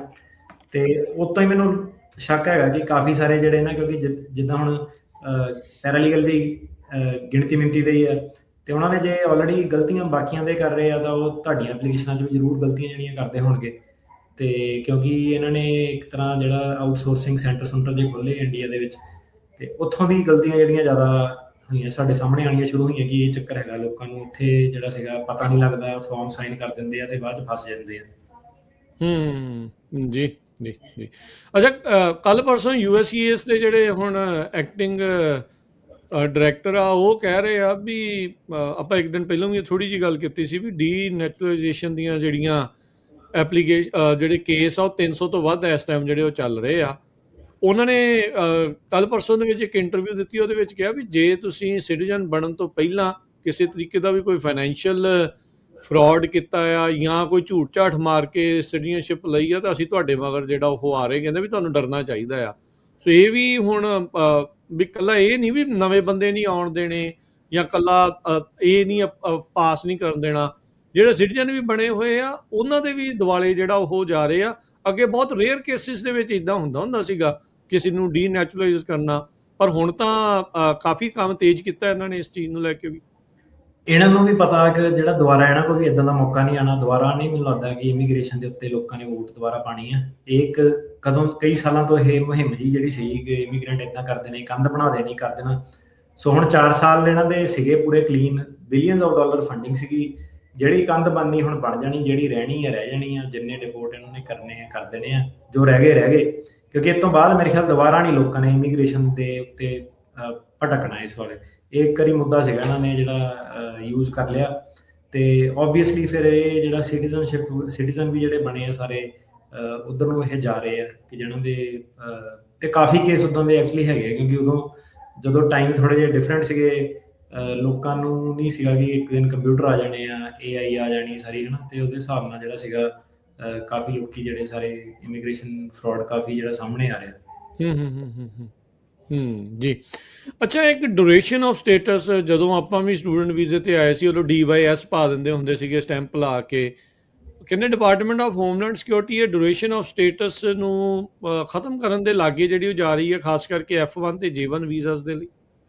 ਬਿਲਕੁਲ। ਸੋ DS ਕਹਿੰਦੇ ਉਹਨੂੰ। ਜਦੋਂ ਤੁਸੀਂ I-94 ਜਿੱਦਾਂ ਮਿਲਦਾ ਸੀਗਾ ਤੇ ਸਟੂਡੈਂਟ ਦੀ ਕਦੀ ਐਕਸਪੀਰੇਸ਼ਨ ਡੇਟ ਨਹੀਂ ਹੁੰਦੀ ਸੀ, ਉਹ DS ਹੁੰਦਾ ਸੀਗਾ। ਕਹਿਣ ਦਾ ਮਤਲਬ ਸੀਗਾ ਸਕੂਲ ਜਾਈ ਜਾਓ, ਪ੍ਰੋਗਰਾਮ ਸਟੱਡੀ ਕਰੀ ਜਾਓ, ਇੱਕ ਤੋਂ ਦੂਜੇ ਤੋਂ ਤੀਜੇ, ਤੁਸੀਂ ਆਪਣਾ ਸਟੇਟਸ ਮੇਨਟੇਨ ਰੱਖਣਾ ਐਜ਼ ਲੌਂਗ ਐਜ਼ ਤੁਸੀਂ ਸਕੂਲ ਜਾਂਦੇ ਆ ਤੇ ਤੁਸੀਂ ਰਹਿ ਸਕਦੇ ਆ ਇੱਥੇ। ਤੇ ਤੁਸੀਂ ਦੇਖੋ ਕਿ ਅਮਰੀਕੀ ਯੂਨੀਵਰਸਿਟੀਆਂ ਨੂੰ ਕਿੰਨਾ ਇਹਦੇ ਵਿੱਚ ਫਾਇਦਾ ਹੋਇਆ, ਅਮਰੀਕਨ ਵਰਕਫੋਰਸ ਨੂੰ ਕਿੰਨਾ ਫਾਇਦਾ ਹੋਇਆ। ਕਿੰਨੇ ਲੋਕੀ ਜਿਹੜੇ ਸੀਗੇ ਹੈ ਨਾ ਆਪਣੀ ਕੰਟਰੀਆਂ 'ਚੋਂ ਵੀ ਜਿਹੜੇ ਉਰੇ ਆਏ, ਉਹਨਾਂ ਨੇ ਕੋਈ ਡਾਕਟਰ ਬਣਿਆ, ਇੰਜੀਨੀਅਰ ਬਣਿਆ, ਲਾਇਰ ਬਣਿਆ, ਹੈ ਨਾ, ਅਲੱਗ-ਅਲੱਗ ਕਿੱਤਿਆਂ 'ਚ ਗਏ। ਤੇ ਇਹ ਜਿਹੜਾ ਸੀਗਾ ਮੇਰੇ ਹਿਸਾਬ ਨਾਲ ਕਾਫੀ ਅਮਰੀਕਾ ਨੂੰ ਜਿਹੜਾ ਸੀਗਾ ਇਸ ਚੀਜ਼ ਦਾ ਫਾਇਦਾ ਹੋਇਆ ਓਵਰ ਲਾਸਟ 20-30 ਈਅਰਸ। ਤੇ ਇਹਦੇ ਵਿੱਚ ਕਿਉਂਕਿ H1B ਵੀਜ਼ੇ ਲਿਮਿਟਡ ਸੀਗੇ ਤੇ ਲੋਕੀ ਲੋਟਰੀ ਸਿਲੈਕਟ ਨਹੀਂ ਹੁੰਦੇ ਸੀਗੇ, ਤੇ ਇਹ ਜਿਹੜਾ DS ਜਿਹੜਾ ਸੀਗਾ ਇਹਦਾ ਬਹੁਤ ਫਾਇਦਾ ਹੁੰਦਾ ਸੀਗਾ ਕਿ ਲੋਕੀ ਦੁਬਾਰਾ ਸਕੂਲ ਜਾ ਸਕਦੇ ਸੀਗੇ, ਫਿਰ ਦੁਬਾਰਾ ਅਗਲੇ ਸਾਲ H1B ਟਰਾਈ ਕਰ ਸਕਦੇ ਸੀਗੇ। ਤੇ ਹੁਣ ਇਹ ਜਿਹੜਾ ਉਹ ਲੂਪ ਹੋਲ ਕਹਿ ਲਓ ਉਹਨੂੰ, ਜਾਂ ਤੁਸੀਂ ਕਹਿ ਲਓ ਕਿ ਉਹ ਜਿਹੜੀ ਆਪਸ਼ਨ ਕਹਿ ਲਓ ਉਹਨੂੰ, ਉਹ ਲੋਕਾਂ ਤੋਂ ਖੋਣੀ ਚਾਹੁੰਦੇ ਆ ਕਿ ਆਓ ਸਾਨੂੰ ਪੈਸੇ ਦਿਓ, ਫੀਸ ਭਰੋ, ਪੜ੍ਹੋ ਤੇ ਜਾਓ। ਤੇ ਉਹਲੇ ਕਰਕੇ ਇਹ ਜਿਹੜਾ ਸੀਗਾ DS ਜਿਹੜੀ ਸੀਗੀ ਡਿਊਰੇਸ਼ਨ ਆਫ ਸਟੇਟਸ, ਉਹਨੂੰ ਖਤਮ ਕਰਕੇ ਕਹਿੰਦੇ ਆ ਕਿ ਇੱਕ ਐਂਡ ਡੇਟ ਦੇ ਦਿਓ ਕਿ ਪ੍ਰੋਗਰਾਮ ਜਦੋਂ ਖਤਮ ਹੋ ਉਸ ਤੋਂ ਬਾਅਦ ਤੁਹਾਨੂੰ ਦੁਬਾਰਾ ਜਿਹੜਾ ਫਾਈਲ ਕਰਨਾ ਪੈਣਾ। ਸੋ ਉਹਨਾਂ ਕਾਫੀ ਚੀਜ਼ਾਂ ਚੇਂਜ ਹੋ ਜਾਂਦੀਆਂ, ਕਿਉਂਕਿ ਜੇ ਤੁਹਾਨੂੰ ਦੁਬਾਰਾ ਫਾਈਲ ਕਰਨਾ ਪੈਣਾ ਤੇ ਹੋ ਸਕਦਾ ਇਮੀਗ੍ਰੇਸ਼ਨ ਰਿਜੈਕਟ ਵੀ ਕਰ ਸਕਦੀ ਹੈ ਕਿ ਲੈ ਤੂੰ ਤਾਂ ਆਲਰੇਡੀ ਮਾਸਟਰਸ ਕਰ ਲਈ ਹੈ, ਹੁਣ ਤੂੰ ਦੁਬਾਰਾ ਕਿਉਂ ਕਰਾਂਦੇ ਆ। ਠੀਕ ਆ। ਸੋ ਹੁਣ ਇਸ ਪਾਸੇ ਵੱਲ ਨੂੰ ਵੀ ਇਹ ਕੰਮ ਜਿਹੜਾ ਚੱਲ ਰਿਹਾ, ਕੀ ਇਹਦਾ ਮਤਲਬ ਕੱਲਾ ਇਹਨਾਂ ਵੀਜ਼ਾਸ ਦੇ ਲਈ ਹੈ ਜਾਂ ਬਾਕੀਆਂ ਦੇ ਲਈ ਵੀ ਇਦਾਂ ਹੀ ਜਿਹੜਾ ਉਹ ਕਰਨਗੇ ਹੁਣ, ਕਿ F1 ਉਹਨਾਂ ਤੇ ਲਈ ਪਹਿਲਾਂ ਹੀ ਹੁੰਦਾ ਹੀ ਆ? F1 ਤੇ J1 ਵੀਜ਼ੇ ਵਾਸਤੇ ਇਹ ਸੀਗਾ, ਤੇ ਇਹਨਾਂ ਵਾਸਤੇ ਹੈ ਸਪੈਸੀਫਿਕਲੀ। ਤੇ ਬਾਕੀ ਜਿਹੜੇ ਵੀਜ਼ੇ ਸੀਗੇ H1 ਵਗੈਰਾ ਹੋ ਗਿਆ, ਟੂਰਿਸਟ ਵੀਜ਼ਾ ਵਗੈਰਾ ਹੋ ਗਿਆ, ਉਹ ਸਾਰੀਆਂ ਜਿਹੜੀਆਂ ਚੀਜ਼ਾਂ ਉਹਦੇ ਵਿੱਚ ਤਾਂ ਆਲਰੇਡੀ ਜਿਹੜੀ ਸੀਗੀ ਇੱਕ ਡਿਊਰੇਸ਼ਨ ਉਹਨਾਂ ਨੇ ਰੱਖੀ ਹੁੰਦੀ ਸੀਗੀ। ਜਿਹੜਾ ਇਹ F1 ਤੇ J1 ਜਿਹੜੇ ਸੀਗੇ, ਇਹਨਾਂ ਦੇ ਵਿੱਚ ਇਦਾਂ ਦਾ ਸਿਸਟਮ ਜਿਹੜਾ ਸੀਗਾ, ਸੋ ਉਹਨੂੰ ਇਹ ਹੁਣ ਜਿਹੜਾ ਸੀਗਾ ਚੇਂਜ ਕਰਨ ਜਾ ਰਹੇ ਆ। ਤੇ ਜਿਹੜਾ F1 ਵਾਲੇ ਜਾਂ J1 ਵਾਲੇ ਜਦੋਂ STEM OPT ਦੇ ਉੱਤੇ ਜਾਂਦੇ ਆ, ਇਹਦਾ ਮਤਲਬ ਉਦੋਂ ਫਿਰ ਇਹਨਾਂ ਨੂੰ ਬਾਹਰ ਜਾਣਾ ਪਿਆ ਕਰੂਗਾ ਜਾਂ ਉਦੋਂ ਇਹਨਾਂ ਨੂੰ OPT ਵਗੈਰਾ ਨਹੀਂ ਮਿਲੂਗੀ, ਜਾਂ ਕਿੱਦਾਂ, ਮਤਲਬ ਉਹ ਸਿਚੁਏਸ਼ਨ ਕਿੱਦਾਂ ਚੇਂਜ ਹੋ ਜੂਗੀ ਉਹ, ਜਾਂ ਉਹ ਰਹੂਗੀ ਉਦਾਂ ਹੀ ਕੰਟੀਨਿਊ? ਦੁਬਾਰਾ ਬੋਲੇ ਇੱਕ ਵਾਰੀ। ਵੀ ਜਿੱਦਾਂ STEM ਜਾਂ OPT ਵਗੈਰਾ ਮਿਲ ਜਾਂਦੀ ਹੁੰਦੀ ਸੀਗੀ, ਵੀ ਬਾਅਦ ਦੇ ਵਿੱਚ ਜਦੋਂ ਡਿਗਰੀ ਖਤਮ ਹੋ ਜਾਂਦੀ ਆ ਵੀ ਤੁਸੀਂ ਵੀ ਕੰਮ ਕਰ ਸਕਦੇ ਆ, ਵੀ ਤੁਹਾਨੂੰ ਕੰਮ ਮਿਲ ਗਿਆ ਆ ਇੰਨੇ ਮਹੀਨਿਆਂ 'ਚ, ਫਿਰ ਇਹਦਾ ਮਤਲਬ ਉਹਦੇ ਤੇ ਵੀ ਅਸਰ ਪੈ ਜਾਊਗਾ ਸਾਰੀਆਂ ਚੀਜ਼ਾਂ ਤੇ? ਨਹੀਂ, ਉਹ ਤਾਂ ਮਿਲਣੀ ਹੈ ਉਹਨਾਂ ਨੂੰ OPT ਵਗੈਰਾ, ਕਿਉਂਕਿ ਉਹ ਤਾਂ ਤੁਹਾਨੂੰ ਫਾਈਲ ਕਰਕੇ ਲੈਣੀ ਪੈਂਦੀ ਹੈ ਇਮੀਗ੍ਰੇਸ਼ਨ ਕੋਲ, ਰਾਈਟ? ਉਹ ਤਾਂ ਨਹੀਂ, ਪਰ ਇਹਦੇ ਵਿੱਚ ਜੇ ਉਹਨਾਂ ਨੇ ਪਹਿਲੋਂ ਹੀ ਡਿਊਰੇਸ਼ਨ ਪਾਤੀ, ਇਹਦਾ ਮਤਲਬ ਕਿ ਫਿਰ ਉਸ ਦਰਮਿਆਨ ਫਿਰ ਉਹ ਡਿਊਰੇਸ਼ਨ ਵਾਲਾ ਕੰਮ ਚੇਂਜ ਹੋ ਸਕਦਾ ਹੈ ਇਸ ਚੀਜ਼ ਦੇ ਥਰੂ, ਜੇ ਇਹ ਕਰ ਦਿੰਦੇ ਆ? ਪਰ ਕਿਉਂਕਿ ਆਪਾਂ ਉਹਨਾਂ ਕੋਲ ਜਾ ਕੇ ਇਹ ਫਾਈਲ ਕਰਦੇ ਆ ਨਾ ਇਹ ਚੀਜ਼, ਮਤਲਬ ਇਹਦਾ ਪਹਿਲਾ ਮਤਲਬ ਹੁੰਦਾ ਸੀਗਾ ਕਿ ਸਿੱਧੇ ਤੁਸੀਂ I-20 ਲਈ ਜਾਓ ਤੇ ਕਰੀ ਜਾਓ, ਤੇ ਹੁਣ ਮਤਲਬ ਇਹ ਹੈ ਕਿ ਤੁਹਾਨੂੰ ਜੇ ਤੁਸੀਂ ਆਪਣਾ ਸਟੇਟਸ ਐਕਸਟੈਂਡ ਕਰਨਾ, F1 ਕੋਈ ਹੋਰ ਪ੍ਰੋਗਰਾਮ ਕਰਨਾ, ਤੁਹਾਨੂੰ ਉਹਨਾਂ ਕੋਲ ਜਾ ਕੇ ਐਪਲੀਕੇਸ਼ਨ ਫਾਈਲ ਕਰਨੀ ਪੈਣੀ ਹੈ। ਜਿਹੜੇ STEM OPT ਵਗੈਰਾ ਜਿਹੜੇ ਸੀਗੇ, ਤਾਂ ਆਲਰੇਡੀ ਤੁਹਾਨੂੰ ਜਿਹੜਾ ਸੀਗਾ I-20 ਆਪਣੀ ਯੂਨੀਵਰਸਿਟੀ ਤੋਂ ਲੈਣਾ ਪੈਂਦਾ, ਉਹ ਤਾਂ ਤੁਹਾਨੂੰ ਮਿਲਣਾ ਹੀ ਹੈ, ਕਿਉਂਕਿ ਉਹ ਤੁਹਾਡੇ ਪਾਰਟ, ਉਹ ਤਾਂ ਪਹਿਲਾਂ ਹੀ ਬਾਈ ਲਾਅ ਹੀ ਤੁਸੀਂ OPT ਜਿਹੜੀ ਅਪਲਾਈ ਕਰ ਸਕਦੇ ਹੋ, ਉਹਨਾਂ ਤਾਂ ਉਹਨਾਂ ਨੇ ਦੇਣਾ ਹੀ ਹੈ। ਤੇ ਉਹਦੇ ਵਿੱਚ ਇਹ ਹੈਗਾ ਕਿ ਜੇ ਕਿਸੇ ਕਾਰਨ ਉਹ ਤੁਹਾਨੂੰ ਉਨੀ ਡਿਊਰੇਸ਼ਨ ਨਹੀਂ ਦਿੰਦੇ ਆ, ਤੇ ਤੁਹਾਨੂੰ ਫਿਰ ਸਟੂਡੈਂਟ ਸਟੇਟਸ ਵੀ ਜਿਹੜਾ ਸੀਗਾ ਐਕਸਟੈਂਡ ਕਰਨਾ ਪੈ ਸਕਦਾ। ਠੀਕ ਹੈ ਜੀ ਜੀ ਜੀ।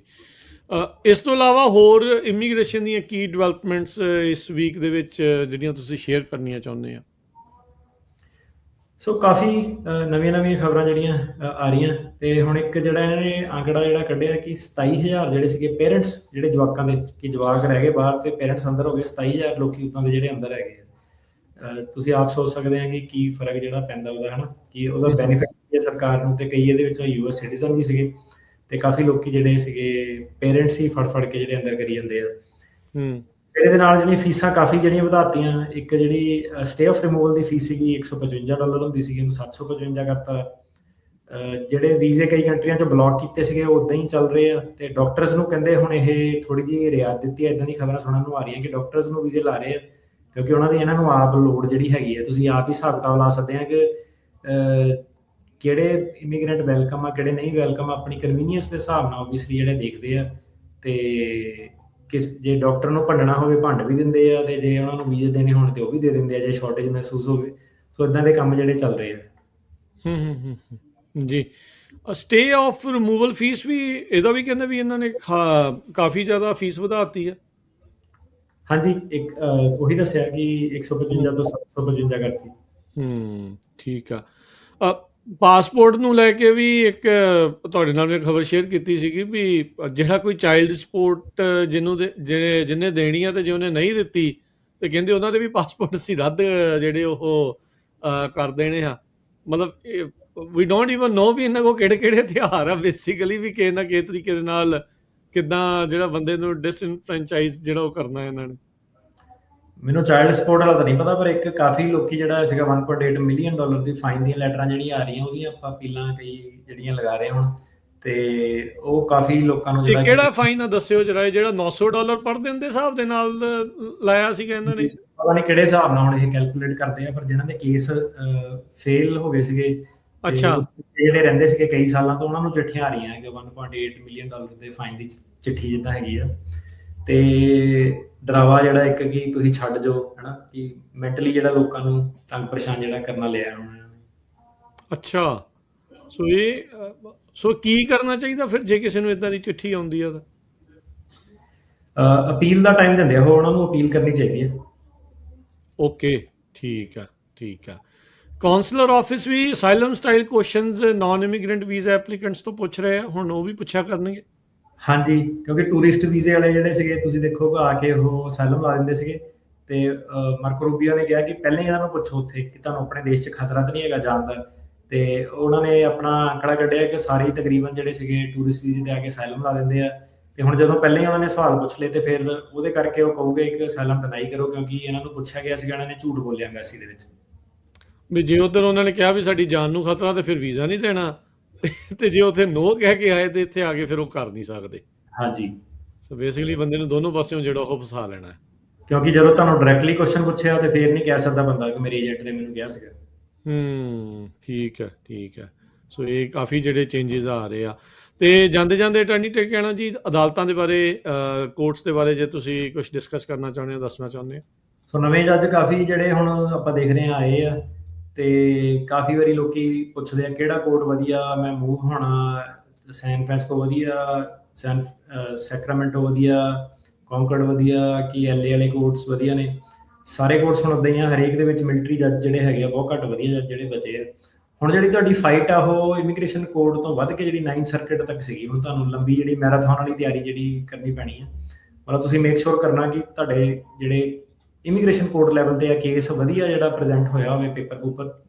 ਇਹਦੇ ਵਿੱਚ ਕਈ ਵਾਰੀ ਸੁਣਨ ਨੂੰ ਮਿਲਦਾ ਸੈਂਟੀਮੈਂਟ ਕਿ ਲੈ ਜੱਜ ਨੇ ਤਾਂ ਕੇਸ ਫੇਲ ਕਰਨਾ, ਮੈਂ ਸਸਤਾ ਵਕੀਲ ਕਰ ਲੈਣਾ, ਫੇਲ ਹੀ ਜੇ ਹੋਣਾ, ਕੀ ਫਰਕ ਪੈਂਦਾ। ਫਰਕ ਅਪੀਲ ਦੇ ਵਿੱਚ ਜਾ ਕੇ ਜਿਹੜਾ ਪੈਂਦਾ, ਇੱਕ ਦਾ ਥੱਲੇ ਜਿਹੜੀ ਸੀਗੀ ਨੀਂਹ ਪੱਥਰ ਵਧੀਆ, ਉਹਦੇ ਉੱਤੇ ਜਿੱਤਣ ਦੇ ਚਾਂਸ ਆ। ਇੱਕ ਬੰਦਾ ਆਪਣੇ ਕੇਸ ਦੀ ਟੇਕ ਕੇਅਰ ਨਹੀਂ ਕਰਦਾ ਕਿ ਲੈ ਜੱਜ ਫੇਲ ਹੀ ਕਰ ਰਿਹਾ, ਮੈਂ ਕਿਉਂ ਟੈਨਸ਼ਨ ਲਵਾਂ, ਮੈਂ ਕਿਉਂ ਕੋਈ ਵੀ ਕੰਮ ਕਰਾਂ।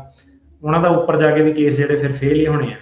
ਠੀਕ ਹੈ ਜੇ ਥੱਲੇ, ਸੋ ਡਿਪੈਂਡ ਕਰਦਾ ਕਿੱਦਾਂ ਤੁਸੀਂ ਕੇਸ ਨੂੰ ਵੇਖਦੇ ਆ। ਸੋ ਨਜ਼ਰੀਆ ਤੁਹਾਡਾ ਇਹ ਹੋਣਾ ਚਾਹੀਦਾ ਕਿ ਆਪਣੀ ਪੂਰੀ ਮਿਹਨਤ ਕਰੋ ਕਿ ਹਰੇਕ ਚੀਜ਼ ਜਿਹੜੀ ਤੁਸੀਂ ਸਹੀ ਦੱਸੋ ਉਹਦੇ ਵਿੱਚ। ਜੇ ਜੱਜ ਤੁਹਾਡੇ ਨਾਲ ਧੱਕੇਸ਼ਾਹੀ ਕਰਦਾ, BIA ਤੁਹਾਡੇ ਨਾਲ ਧੱਕੇਸ਼ਾਹੀ ਕਰਦਾ ਜਿਹੜਾ ਕਿ ਉਹ ਕਰੂਗਾ, ਤੇ ਫਿਰ 9th ਸਰਕਿਟ ਜਿਹੜਾ ਹੈਗਾ ਉਹ ਬੈਠਾ ਉੱਥੇ ਵਧੀਆ ਜੱਜ ਜਿਹੜੇ ਹੈਗੇ ਨੇ, ਉਹ ਨਾ ਉਹਨਾਂ ਨੂੰ ਕੱਢਿਆ ਜਾ ਸਕਦਾ। ਠੀਕ ਹੈ, ਉਹ ਪੱਕੇ ਜਿਹੜੇ ਉਹਨਾਂ ਦੇ ਟੈਨਿਓਰ ਹੁੰਦੇ ਨੇ, ਤੇ ਉਹ ਫਿਰ ਜਿਹੜਾ ਸੀਗਾ ਜਿੱਦਾਂ ਤੁਹਾਨੂੰ ਦੱਸਿਆ ਕਿ ਸਾਲ 2 ਸਾਲ 'ਚ ਮਾਹੌਲ ਵੀ ਜਿਹੜਾ ਚੇਂਜ ਹੋ ਜਾਂਦਾ। ਜਿਹੜੇ ਔਖੇ ਵਾਲੇ ਜਿਹੜੇ ਕੇਸ ਲਾਅ ਹੈਗੇ ਆ ਰਿਵਰਸ ਵੀ ਕੀਤੇ ਜਾ ਸਕਦੇ ਆ। ਤੇ ਡਟੇ ਰਹੋ, ਆਪਣੀ ਫਾਈਟ ਕਰੋ ਕੇਸ ਦੀ ਪੂਰੇ ਦਿਨ ਜੀ। ਸੋ ਅੱਜ ਕਾਲ ਤਾਂ ਆਪਾਂ ਨਹੀਂ ਲੈ ਰਹੇ, ਤੇ ਜਾਂਦੇ ਜਾਂਦੇ ਇੱਕ ਵਾਰੀ ਫਿਰ ਚੇਤਾ ਦਿਵਾਉਂਦੇ ਜਾਈਏ ਵੀ ਐਨੂਅਲ ਅਸਾਈਲਮ ਫੀਸ ਆ ਉਹ ਦੇਣੀ ਨਾ ਭੁੱਲਿਓ। ਜਿਹਨੂੰ ਵੀ ਨੋਟਿਸ ਆਏ ਆ, ਤੇ ਜੇ ਨਹੀਂ ਆਏ ਤਾਂ ਰੈਡੀ ਰਹੋ ਉਸ ਚੀਜ਼ ਦੇ ਲਈ, ਨੋਟਿਸ ਆਉਣਗੇ। ਤੇ ਉਹ ਸਾਰੀਆਂ ਚੀਜ਼ਾਂ ਜਿਹੜੀਆਂ ਇਸ ਟਾਈਮ ਚੱਲ ਰਹੀਆਂ। ਬਾਕੀ 11 ਸਰਕਟ ਕੋਰਟ ਆਫ ਅਪੀਲ ਨੇ ਵੀ ਜਿਹੜੇ ਬੌਂਡ ਦੇਣ ਨੂੰ ਕਿਹਾ ਆ ਵੀ ਤੁਹਾਨੂੰ ਬੌਂਡ ਦੇਣੇ ਪੈਣੇ ਆ। ਸੋ ਇਹ ਸਾਰੀਆਂ ਚੀਜ਼ਾਂ, ਸਕਰੀਨਿੰਗ ਤੇਜ਼ ਕੀਤੀ ਆ USCIS ਨੇ। ਕੋਈ ਵੀ ਇਮੀਗ੍ਰੇਸ਼ਨ ਦੇ ਐਪਲੀਕੇਸ਼ਨ ਤੁਹਾਡੀਆਂ ਲੱਗੀਆਂ ਹੋਈਆਂ, ਚਾਹੇ ਗ੍ਰੀਨ ਕਾਰਡ ਆ, ਚਾਹੇ ਅਸਾਈਲਮ ਆ, ਚਾਹੇ ਸਿਟੀਜ਼ਨਸ਼ਿਪ ਆ। ਤੇ ਸੋ ਇਹ ਸਾਰੀਆਂ ਚੀਜ਼ਾਂ ਦੇ ਬਾਰੇ ਅੱਜ ਜਿਹੜੀ ਆਪਾਂ ਡਿਸਕਸ਼ਨ ਕੀਤੀ ਆ। ਤੇ ਅਟਾਰਨੀ ਟੇਕ ਕਹਿਣਾ ਜੀ, ਬਹੁਤ ਬਹੁਤ ਧੰਨਵਾਦ, ਬੜੀ ਮਿਹਰਬਾਨੀ। ਮਿਲਦੇ ਆ ਨੈਕਸਟ ਟਾਈਮ। ਸਤਿ ਸ਼੍ਰੀ ਅਕਾਲ।